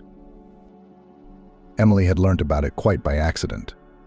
At night she couldn't sleep, so she read by the window with her e-reader open, without turning on the light. She enjoyed occasionally looking up from her book and gazing at the beautiful moon. The view from the 1st floor of the house was magical because of the proximity of the water. The nurse was distracted from her book by the sound of the front gate opening. Needless to say, she began to watch carefully to see what was going on, who could be arriving at 3 a.m. The car was unfamiliar to her, but she couldn't see much. The car instantly rolled away into the garage. No one ever came out of the garage. Yes, there was an entrance to the house, but the woman would have heard it. The door from there was almost directly below her room. But there were sounds on the 3rd floor. Something was going on up there. Too bad it was impossible to make out anything. The soundproofing in the house was excellent, but there could be no doubt. Whoever this night visitor was, he bypassed the 1st and 1st floor of the house and went straight up to Mrs. Chloe's apartment. The conclusion lay on the surface. In the huge house there were additional passages, entrances of which not everyone was aware. Now it became clear that the landlady was so sensitive about unexpected visitors to her floor. She did not need unnecessary witnesses. Even if it was still unsubstantiated, Emily was convinced in her heart that her mistress was visited by her lover at night in secret. Why not? She thought. She's still a fairly young woman. Nature takes its course. Though it was a bit of a shame about Mr. Matthew. What about him? It was only the woman's inner torment. There was no thought of intruding into the private affairs of the couple. She had satisfied her curiosity. Now everything fell into place. It was simple, even banal. The secret of the lady of the house was as old as the world. From that day on, Emily was completely at ease. Why was she afraid she'd stumble upon some scary skeletons in the wardrobe? What was really to be feared? And a lover, what a thing. Except that the nurse's previous interest did not go unnoticed by the house staff. Kate, the young housekeeper maid, even decided to give her colleague some unsolicited advice over a cup of tea. And the girl, lowering her voice, said, "It's none of my business, but I'd like to warn you. Be aware that in this house, snitch on snitch. Don't lose your job because of your long nose." Emily pretended not to understand what she was talking about. "Why would I be in trouble?" "I don't get it, Kate. What are you talking about?" "Everyone here knows you've been asking Amanda all sorts of questions about her mistress's oddities," the maid retorted. The nurse wasn't about to give up and just shrugged. It just seemed odd. So I asked her if there was anything she needed to know. "Maybe Mrs. Chloe's got a crocodile living there. How would I know?" Emily said, deliberately slipping into absurdity to nip this conversation in the bud. She didn't like what Kate had said, and she didn't want to continue this conversation. She didn't want to involve herself in these internal matters. "Come on, have you seen Mrs. Chloe's lover yet?" Kate asked her forehead. Only Emily decided to use the advice that had just come to keep her mouth shut. I mean, there are snitches. "I don't know what you're talking about right now," Kate the nurse said as seriously as she could. Why did she want to go to all this trouble? Kate was defiantly silent in response. Of course she didn't believe it, but she had no evidence to the contrary, which was a good thing. Emily hadn't even told her mum about seeing a mysterious overnight visitor who'd inexplicably ended up on the top floor of the house. She didn't need all that smutty gossip and idle talk. The nurse reasoned pragmatically her career in this house was fleeting, so it was a great folly to ask questions and show interest. She should have been smarter than that. To go about her business quietly, stay out of the way, get paid, and exist quietly and peacefully with everyone under the same roof. After Mr. Matthews' death, Emily would have to look for a new job, and the widow's recommendations would be useful. Cynical, I suppose, but it's the truth of life. To take her mind off what was going on in the house, Emily went to work. She was already very conscientious about her duties, and now she was concentrating on Mr. Matthew. She tried to do her best to make the patient feel as good as possible, both physically and mentally. It was her job to relieve the man's condition, which Emily did from morning to night. At first, they got to know each other. The businessman was wary of the nurse. His character and difficult life and professional path strongly affected his attitude to people and to life in general. After a while, when Mr. Matthew got used to the carer, he began to treat her more and more warmly. He told her things, showed her things, explained things. It must be said that Emily was also very interested. She admired the man's life, his experience and knowledge. The patient found in the nurse an outlet. He could see that Emily was completely sincere about him. Yes, she worked here, but it was not her job to feign curiosity or interest, to talk about herself, to share news. Mr. Matthew, in turn, was interested in the woman's life, children, her life in general. As it turned out, despite the huge money, the businessman was now very lonely. The disease had done a terrible thing to him, cut off the way to communicate with the world. His strength was not the same. His health was failing. He could no longer afford to go about his business, to solve problems, to act. And that was his life. He breathed it. And now he'd been cooped up before Emily came along. In fact, the businessman's entire social circle was his wife and domestic staff. Occasionally, doctors and other medical professionals would show up. Occasionally, when the situation was extraordinary, Mr. Matthew would also be contacted by the manager, on whom the business and affairs now rested. And that, even these contacts were infrequent. All communications were strictly controlled and regulated by Mrs. Chloe. Of course, she was guided primarily by the care of her husband. He was not allowed to strain himself for trifles. The businessman resisted. It seemed to him that the disease is not a verdict. After all, medicine has made such a step forward. But the only thing is that both our and foreign specialists have divorced their hands too late. Unfortunately, the disease had gone too far.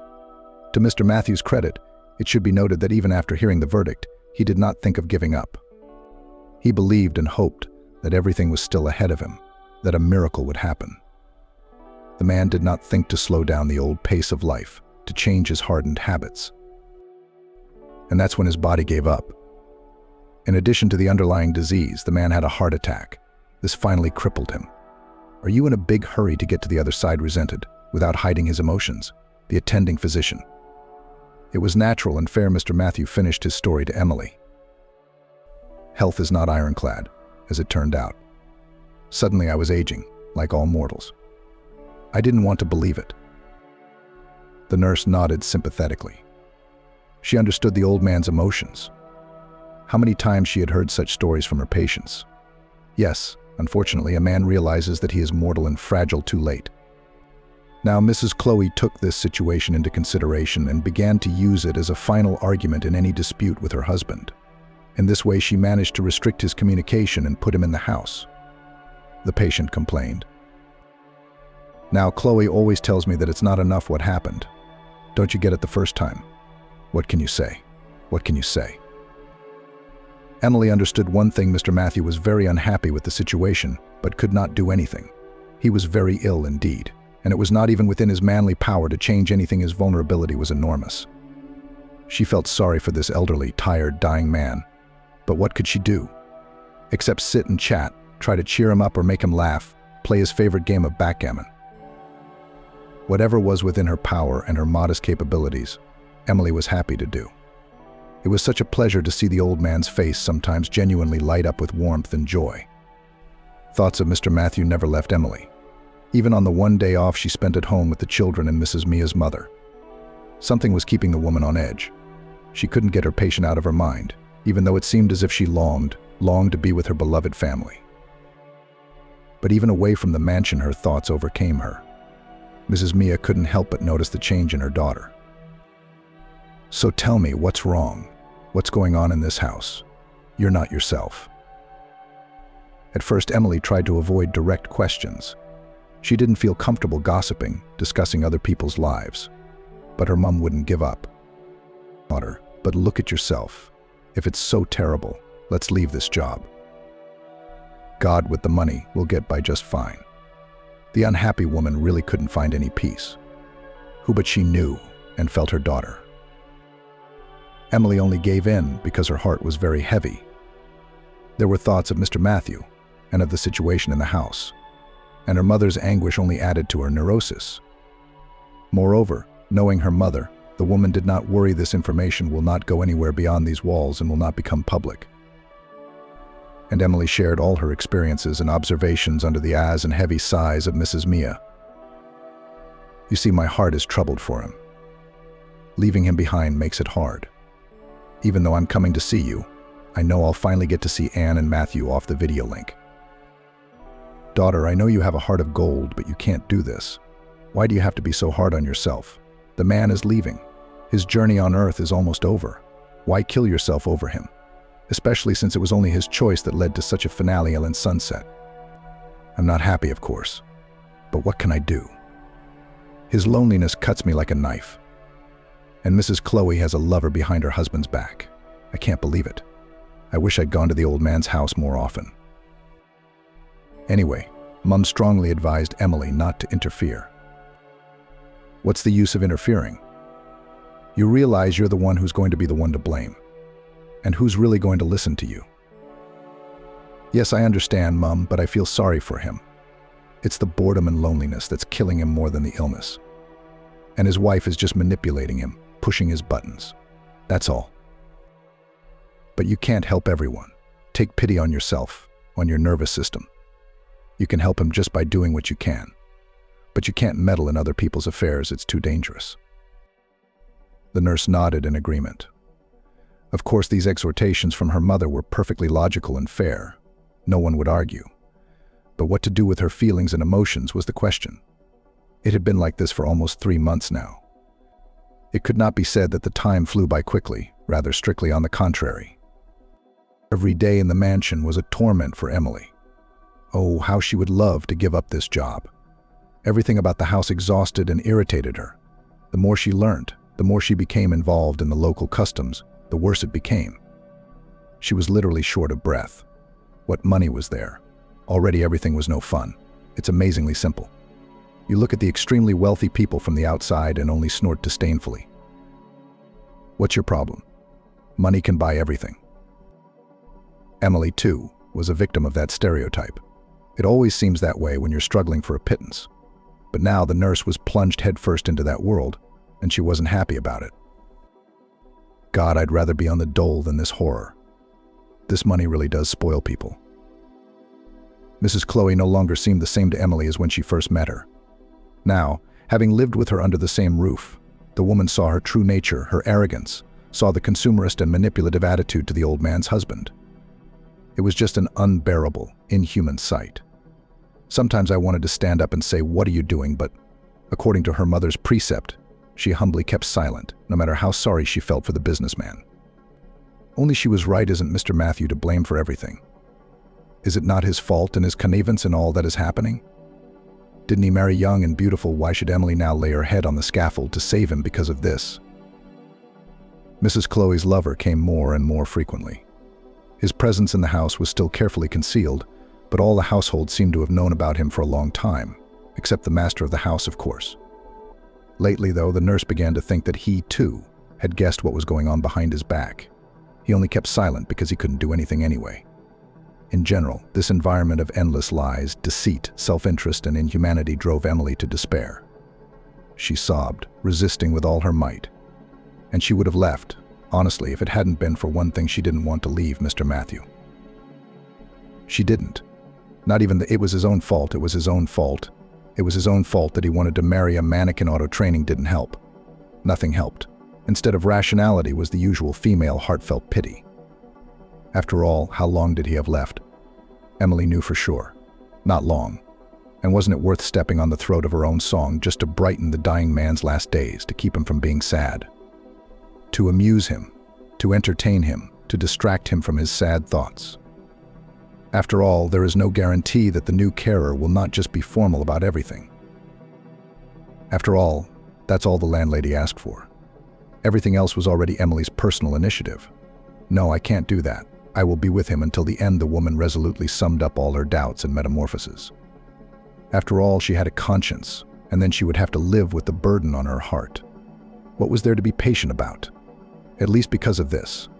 At least for the sake of herself and her selfishness. After making the final decision, it was somehow easier on her soul. After all, there was no longer that inner pendulum. Now the nurse saw a clear end in front of her: the death of her patient. And she would be with him to the end. A week or so passed, and everything was going relatively smoothly and calmly. Nothing heralded a new blow and a new calamity. This night the nurse, as usual, did not sleep. Damn this house.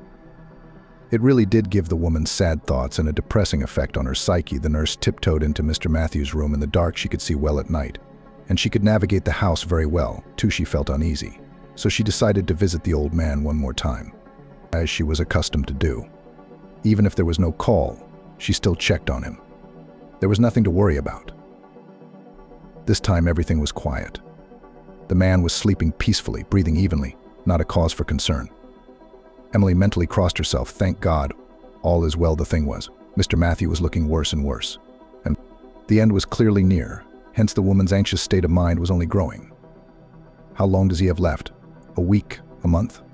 No one knew how much longer the tired, powerless organism would struggle, but as the nurse exhaled heavily, relief from her heart, at least for a period of time, there was no sleep in either eye. The nurse decided to go down quietly to the ground floor, walk to the kitchen, and get a drink of water. The nerves made her mouth terribly dry.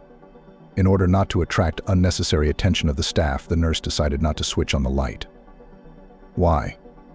She could see everything perfectly well as it was. She was already familiar with almost every corner of the house, except Mrs. Chloe's room on the third floor, of course. Emily had never been there. Still in her thoughts, the woman moved down the stairs, treading carefully, moving as quietly as possible. It would seem that there was no need to hide. She had done nothing of the sort. So much for going to the kitchen at night to get water. But just in case, Emily was used to blending in with the walls in the house. The safest way to live here was to keep a low profile. And just then, on a flight of stairs just between the first and first floors, the nurse heard that there was someone on the ground floor. The sounds of two voices were clearly coming to her. This was strange. The landlady didn't usually come downstairs, and the servants had long been asleep. Who could it be, and how long had it been going on? Emily realized that she might not have heard something, being inside herself, having her own internal dialogue. The people downstairs were arguing heatedly about something, though they were trying to keep it as quiet as possible. The nurse froze in panic, as if she had been caught by someone in the act of committing a crime. A completely incomprehensible and inexplicable feeling. Why all of a sudden? But inside, everything was screaming danger. The body was furiously waving a red flag. Why was this happening? Emily didn't even understand at first what the reason for such a nervous reaction was, and only then logic pulled up following the conclusion that had long since been drawn by the subconscious and the inner voice. Right? This house is all about secrets. Everyone lives in suspense. And what if the mistress found out that the servants had overheard something that should not have touched her ears? There was no doubt about it, the decision would be unequivocal. And the bystander would be thrown out in a flash. Her heart was pounding frantically. A second thought came to her: what if Emily's only fooling herself? What if it's just someone on the staff fighting? Why would she immediately think something bad? The woman, barely containing her anxiety and tremendous inner tension, froze in place and turned to listen. To be honest, she didn't care at all about the interesting conversation, which by its format resembled more of a clarification of relations. She was only interested in one thing: how not to get caught. She reasoned that whoever was there would be better off if the others remained blissfully ignorant of the fact that their conversation had a bystander. The nurse didn't want trouble with any of the residents of the house, not even the maid or the gardener. The nurse had wanted to go up to the first floor and hide in her room. Except that now it was risky. She might make an accidental noise or touch something, or trip. It's always the law of meanness when you're trying to be quieter than water. Don't make a move. It's better to wait. There wasn't much chance of being caught on the stairs. All the house staff lived on the ground floor except for her. Emily lived in the next room to the master, which was reasonable and justified. The problem could arise if the landlady herself was in the kitchen, but that was unlikely. To avoid misunderstandings and unpleasant encounters, Emily strained and listened to see where the people arguing were. It was decided if people were coming this way, then she would take her chances and start climbing up to her place. For now, she would wait. Maybe Emily's behavior wasn't the most logical. Afterwards, in hindsight, she had reasoned and thought many times about the best course of action. Only what good would it do now? A person who is in constant nervous tension, caught by surprise at night, does not always reason as logically, sensibly, and reasonably as a person in other, more typical and stable circumstances. She could blame herself all she wanted now, but what had been done couldn't be undone. Emily froze on a flight of stairs in complete darkness, listening to the voices that came to her, barely audibly concentrating on the sounds from outside. The nurse immediately recognized the woman's voice. The most frightening theory was confirmed. It was Mrs. Chloe. The male voice was unfamiliar to her, although by the emotional message and the manner of communication between the couple it was immediately clear that this man was the mysterious lover of the mistress. Damn it, she cursed to herself. Her thoughts were racing what to do now? Run or freeze with terror and panic? The carer chose the second option. She turned into a plaster statue, unable to move. Her heart was pounding so hard she thought she could hear it a few meters away. Her head rumbled and her mouth felt even more dry. She was incredibly scared to stay here and scared to run away. Worse, now she heard bits of phrases, some details of the conversation, and a cold sweat broke through her insides. Mother dear.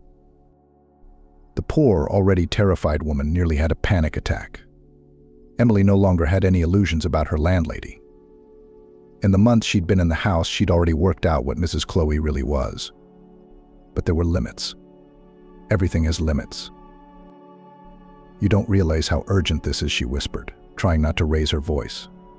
That old goat could die any minute. So what then? A male voice instantly parried. Don't you realize that there's no hurry? He's sick, but not insane, in case you haven't forgotten. And if he guesses, suspects something wrong, what then? Not only will he not sign a bloody thing, but can you imagine our prospects if it all comes out? Like we didn't take risks before.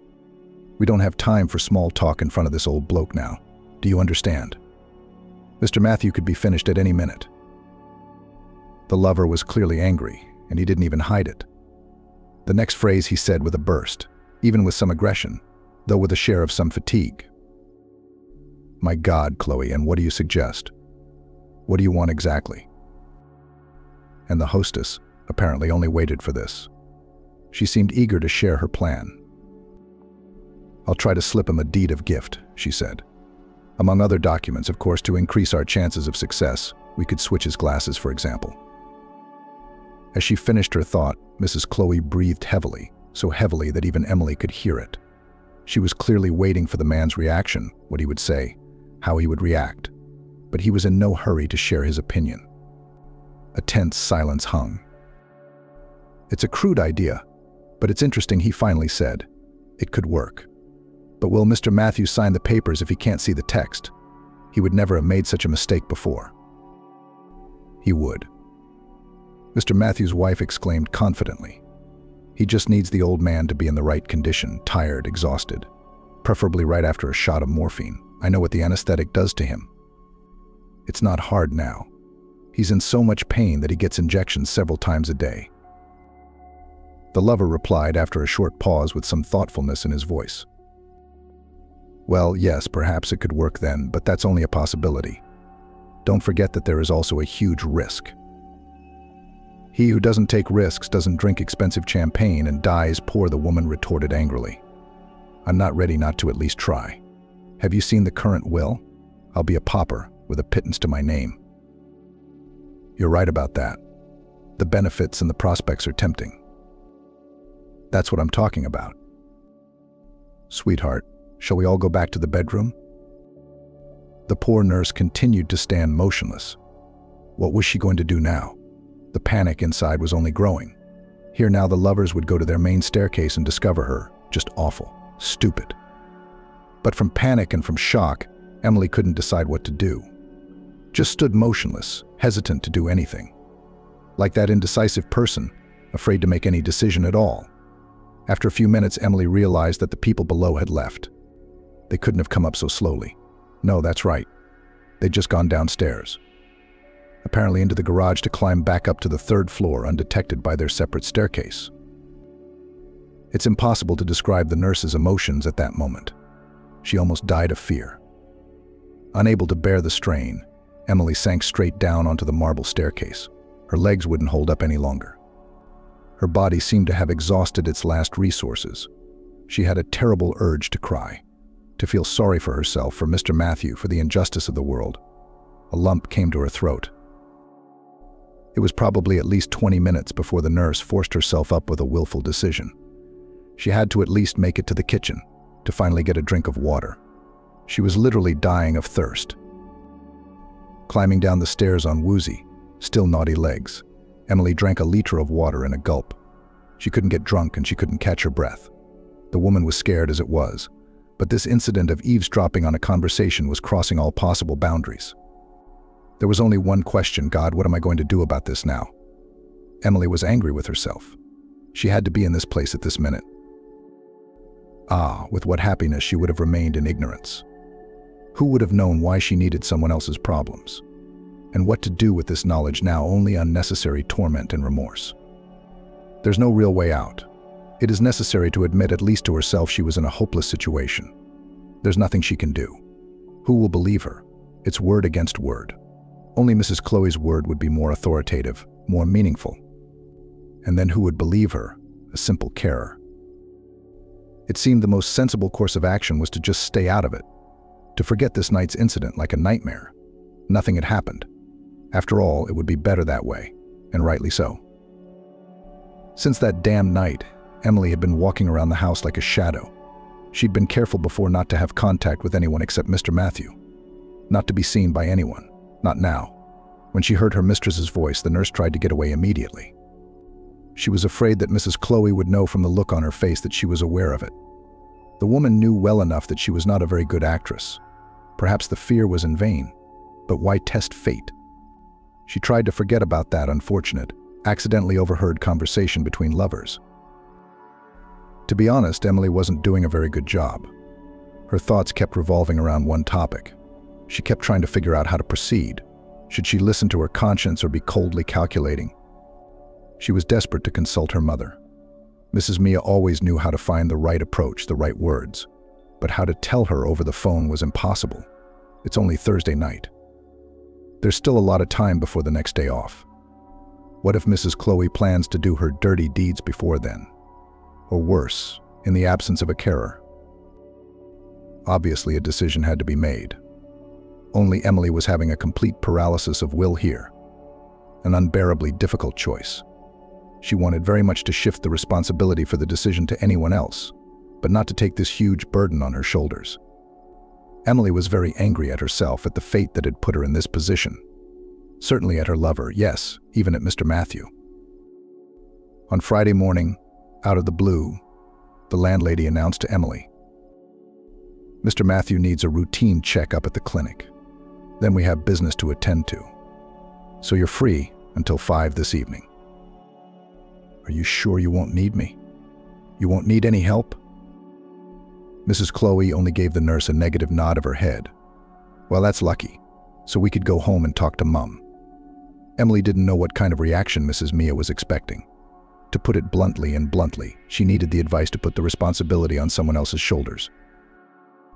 Emily expected to do exactly as her mother suggested. She was sick of thinking about it herself. How tired she was of the house, the dying patient, the constant worry. And this situation, she wanted to get away from it all, to rest, to take time out. Mrs. Mia, listening to her daughter's detailed account, gasped, "Emily, I don't even know what to advise you. It's like a vicious circle. You don't even know what's the best thing to do." "I don't know either," Emily said. "I wish I could just walk out of there and never come back. But how can I leave Mr. Matthew? It would be a betrayal." "Oh, I don't know. What if you interfere? Have you thought about what it might do to you?" "Let's be reasonable and objective," Mum urged. "There's a very good chance that you'll achieve nothing but suffer in vain." The nurse listened to Mum in silence. She's right. Yes, she's absolutely right. Emily thought about it herself. "Imagine," Mrs. Mia went on, "you'll only bring a great power upon yourself, this Mrs. Chloe, also her lover. God knows who he is. You're playing blind. What's it going to come out to? Nothing good. And in that orbit, it'll be you, the kids, me. Everything could be at stake. I mean, we're talking about colossal amounts of money, aren't we?" "Mum, I know all this," Emily exclaimed. "Do you know how many times I've run every possible scenario through my head? Believe me, countless. And what's the main conclusion? I don't care about my conscience or my honor. Pardon the high-handedness. Mother." Mrs. Mia watched her only daughter's torment with bitterness. She understood her perfectly well. She understood her distress. She wanted so much to help her. The woman understood how to do it, to take the blow for herself, offering a ready-made solution. "Yes, leave it as it is," she nodded. Mr. Matthew knew perfectly well who he had married. He'd done it all on his own. No one forced him. It's not your business to save his capital now. It would cost you a lot of money. And for what? There's a good chance he'll die in blissful ignorance. You're the one who says he doesn't have long to live. Emily listened carefully to her mother and only sighed heavily. Of course, if you looked at the situation rationally, if you approached it with a cool head, of course Mum was right. Except where to put that damn conscience that was pushing her towards an emotional and stupid decision? Emily nodded and even gave Mrs. Mia her promise to stay out of other people's problems. She was having a hard time with that, a very hard time. The woman crossed her daughter in farewell and shouted, "Be good." Emily wanted to believe that she would do it, that she would keep her promise to her mother. It's over. It had to be accepted as a fait accompli. The decision had been made, and there was no turning back. But that was easy to say, but not to accept. The nurse's heart and soul were still not in the right place. It was good that things were going peacefully and quietly in the house. There was no new upheaval. I wonder if this was the calm before the storm. Whatever it was, Emily even calmed down a little. Talking to her mum had done her good, calmed her down. She sort of accepted the whole situation for what it was. On Sunday, she didn't get to go home. The old man was not well at all. She wouldn't have left him like that herself. And the landlady came round and reminded her. "Emily, you remember our condition. This is a force majeure. I can't let you go. I understand. Of course I'll stay with Mr. Matthew. Don't worry, Emily replied. There was a moment when the woman thought, this is the end, but the patient's condition suddenly improved. Emily's joy was genuine. The man had become very dear to her. On Tuesday afternoon, Mrs. Chloe found the nurse in the kitchen as she ran in for a bite to eat. Mr. Matthew needs an injection urgently, she said. We've got things to do in half an hour, Mrs. Chloe said in a commanding tone. There's no way we can put them off for a couple of hours. You may be excused, but be at home just in case. Emily, of course, understood at once. Today was the X-day the lovers had agreed on. Mr. Matthew's crisis had spurred them into action.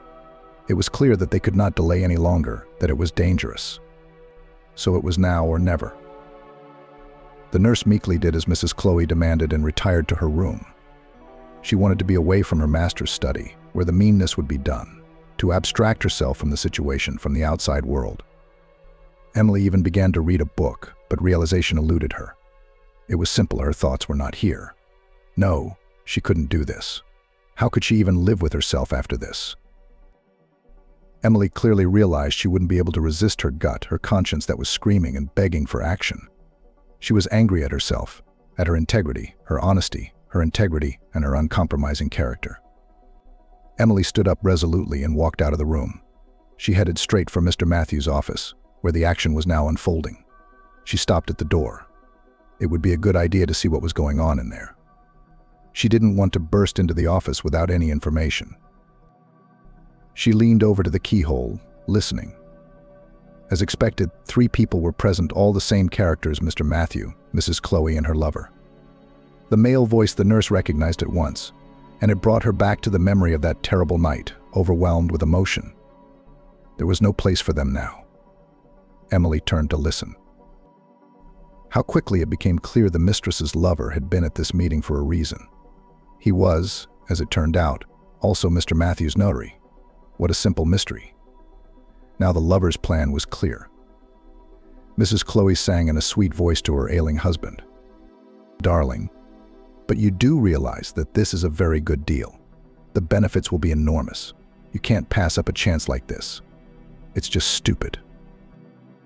The old man obviously listened, as he was in a kind of prostration, which is not surprising if you remember about the recent horse dose of anesthetic. But the businessman tried not to show it. I've read the CFO and development director's reports. Yeah, you're probably right. It's a nice piece of business. I think we're very lucky. It's all ready to go, Mrs. Chloe said. Michael's prepared all the documents. They just need to be signed, just like we agreed. Well, let's sign them. The businessman exhaled heavily. This business conversation was given to him with obvious difficulty in overcoming. Emily wasn't even sure that he understood exactly what was going on. Emily was jolted by the next question Mr. Matthew asked. Look, what's wrong with my glasses? I can't see a damn thing. I can't focus my eyes. I can't focus my eyes, the old man complained. His wife, obviously, expected this complaint and answered as casually as possible. Everything seems to be all right, not cloudy. Would you like me to bring you a napkin to wipe them? Emily thought that the voice of the hostess still a little trembling. Or was it just that? Characteristically, the notary, aka the mistress's lover, was silent. Cunning, not such a fool as to set himself up and raise his voice. Of course, there's no telling how things might turn out. You shouldn't, Mr. Matthew replied good-naturedly to his wife's suggestion. His eyesight must have gone completely blank. I'm not surprised at anything anymore. It's a bloody old disease. All right, Michael, you've read and checked everything carefully. I'll sign it. I'm so tired I heard the rustle of paper as the old man flipped through the documents. This was the decision point here, and now it was make up your mind or run away, throwing away all doubts. Emily flew into the patient's office in a whirlwind. She did not think to stop, hurrying to the table where the sick businessman was sitting. From surprise, the hostess at first even shrieked. Of course, her heart had probably frozen in anticipation of a huge score. And now this surprise. What's going on here? What do you think you're doing? Mrs. Chloe shouted in an angry voice. But Emily wasn't going to stop. It was not for this that she had dared so long to be timid at this shout. No, she paid no attention to her hostess or to the speechless men. Emily rushed to the table without a word. She snatched the pile of documents from Mr. Matthews' hands and with a swift movement tore them in half. Among other things, there was a deed of gift. The woman didn't doubt that for a second. It was already a silent scene. The notary, Mrs. Chloe's lover, only flapped his eyes in amazement. Apparently, he had not yet decided how to react. The already lethargic Mr. Matthew also just stared at the nurse. A mute question lingered in his eyes, "What's wrong?" but he remained silent, continuing to stare at her in bewilderment. Emily, meanwhile, was trying to catch her breath. Only Mrs. Chloe wouldn't stop. She was literally like a hysterical woman, shouting at the servants in a bad voice. "Girl, what do you think you're doing? What have you done, you idiot?" Mrs. Chloe obviously had many other insulting epithets. Emily did not even doubt that if you gave her a little time to analyze what had happened, a terrible hurricane would fall on her. "What is this? What do you mean?" Mr. Matthew came to life, expecting some kind of explanation. He had studied Emily well enough to know that a rational, logical explanation would follow. But what was it? "Who are you?" Wyatt Michael bent his eyebrows. "Do you realize you're derailing a major deal? You're not going to get away with this." She didn't care about anyone else in the room. She was only addressing Mr. Matthew. Still clutching the two halves of the torn documents tightly, choking on her words, she tried to summarize the situation, to quickly recount the conversation she had overheard between the two lovers. She had to hurry. Now she would be interrupted, and that would be the end of it. Except that, to Emily's surprise, and the notary's, the patient's legal spouse froze with shock and surprise. It was too sudden a denouement. They probably didn't realize in their worst nightmare that someone had found out about their plans. "I understood that your will didn't leave anything to Mrs. Chloe," Emily finished as convincingly as she could. "So she slipped you a deed of gift to grab the business and property in advance." Mrs. Chloe couldn't bear it.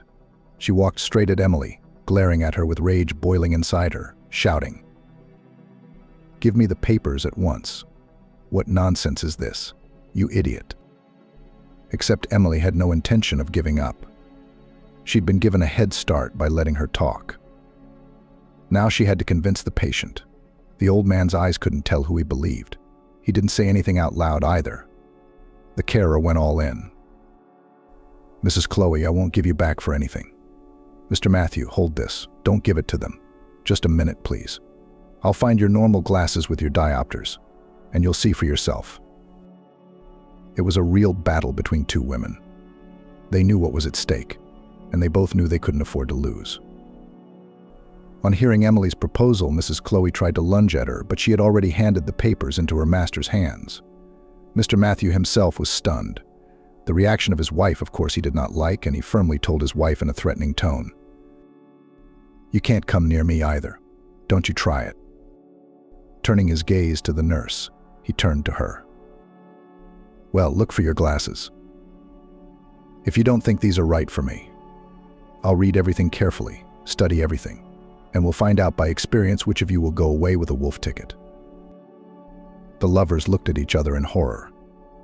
Mrs. Chloe's mind was clearly changing from one thought to another. She was frantically trying to work out what she should do now. She must try to get out of it.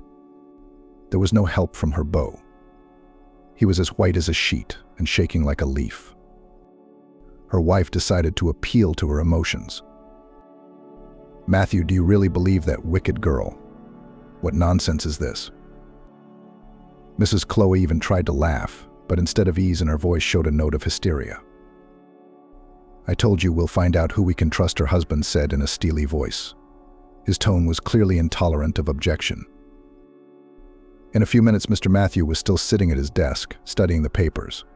With the glasses Emily had brought him, he could see every line and every letter. That in itself was proof that she was right. When he reached about the middle of the folder, the old man stopped suddenly. Mr. Matthew had obviously found what he was looking for. He looked round at the horrified and panicked audience and threw a careless glance at Emily. "Girl, call the police." Inside, Emily was jubilant she had risked it, not for nothing. Thank God Mrs. Chloe and Andrew had finally collapsed. They realized their fate was sealed. The businessman's wife didn't want to give up so easily. She tried to say something and beg her husband, but the policeman wouldn't listen to any excuses. Mr. Matthew was literally seething with rage. Apparently, the adrenaline had given him strength, and the medication had weakened him a little. The old man was steadfast and firm. All attempts of the wife to soften his fate ran into a stone wall. Even Mrs. Chloe's unsuccessful lover raised his voice. She forced me to do it. You understand, Mr. Matthew. Mrs. Chloe forced me to commit a crime. This mean and nasty thing I didn't want to do. God knows I was against it. Only this feeble effort to get away with it was taken worse. He was now an outcast in this room, not just to 2, but to 3. The master looked at Michael with ill-concealed hatred. He had clearly slipped into insignificance in his eyes. All further events developed rapidly. Indeed, the police arrived. Then came even an investigator from the investigative committee, a big boss. Everyone was extremely interested in what had happened, questioned, interrogated. Emily recounted the whole story 10 times, from beginning to end, answering endless questions. The end was obvious, and in fact, joyless. The mistress of the house, already a former mistress of the house, was led out of the mansion with her lover in handcuffs. Well, Emily thought to herself, she'd said she wanted to take a chance. It hadn't worked out. Emily didn't have any schadenfreude. She was just dead tired, drained like a lemon. It's amazing. Such noise and noise, such a fight had been here just a few days ago, and now everything was quiet. I couldn't believe it. The house had returned to its former rhythm of existence, although, admittedly, the servants and all the staff breathed a sigh of relief. Gone was the oppressive atmosphere of the house, along with its former mistress. After that day, the patient never spoke to Emily again about what had happened. He was understandably distressed inside. It was a betrayal, as it seemed to him, of a kindred and close person. Mr. Matthew trusted his wife wholeheartedly and was struggling to recover from what had happened. Emily remained silent. Why was her case small? The essence of her work had not changed. She didn't expect any gratitude. For her, the best reward was her conscience and the feeling that she had done the right thing, no matter what. Except that the rest of the house staff were gossiping, savoring the details of what had happened. It was understandable they were all getting a kick out of the landlady. After all, Mrs. Chloe was a secret tyrant. And here at last was the long-awaited act of retribution and justice. Nevertheless, Emily did not interfere in these conversations and avoided direct questions. She was not comfortable with the subject. She wanted to forget the past as soon as possible. More than a week passed before Mr. Matthews suddenly turned to her. Emily, I keep wanting to ask you, why didn't you tell me all this before?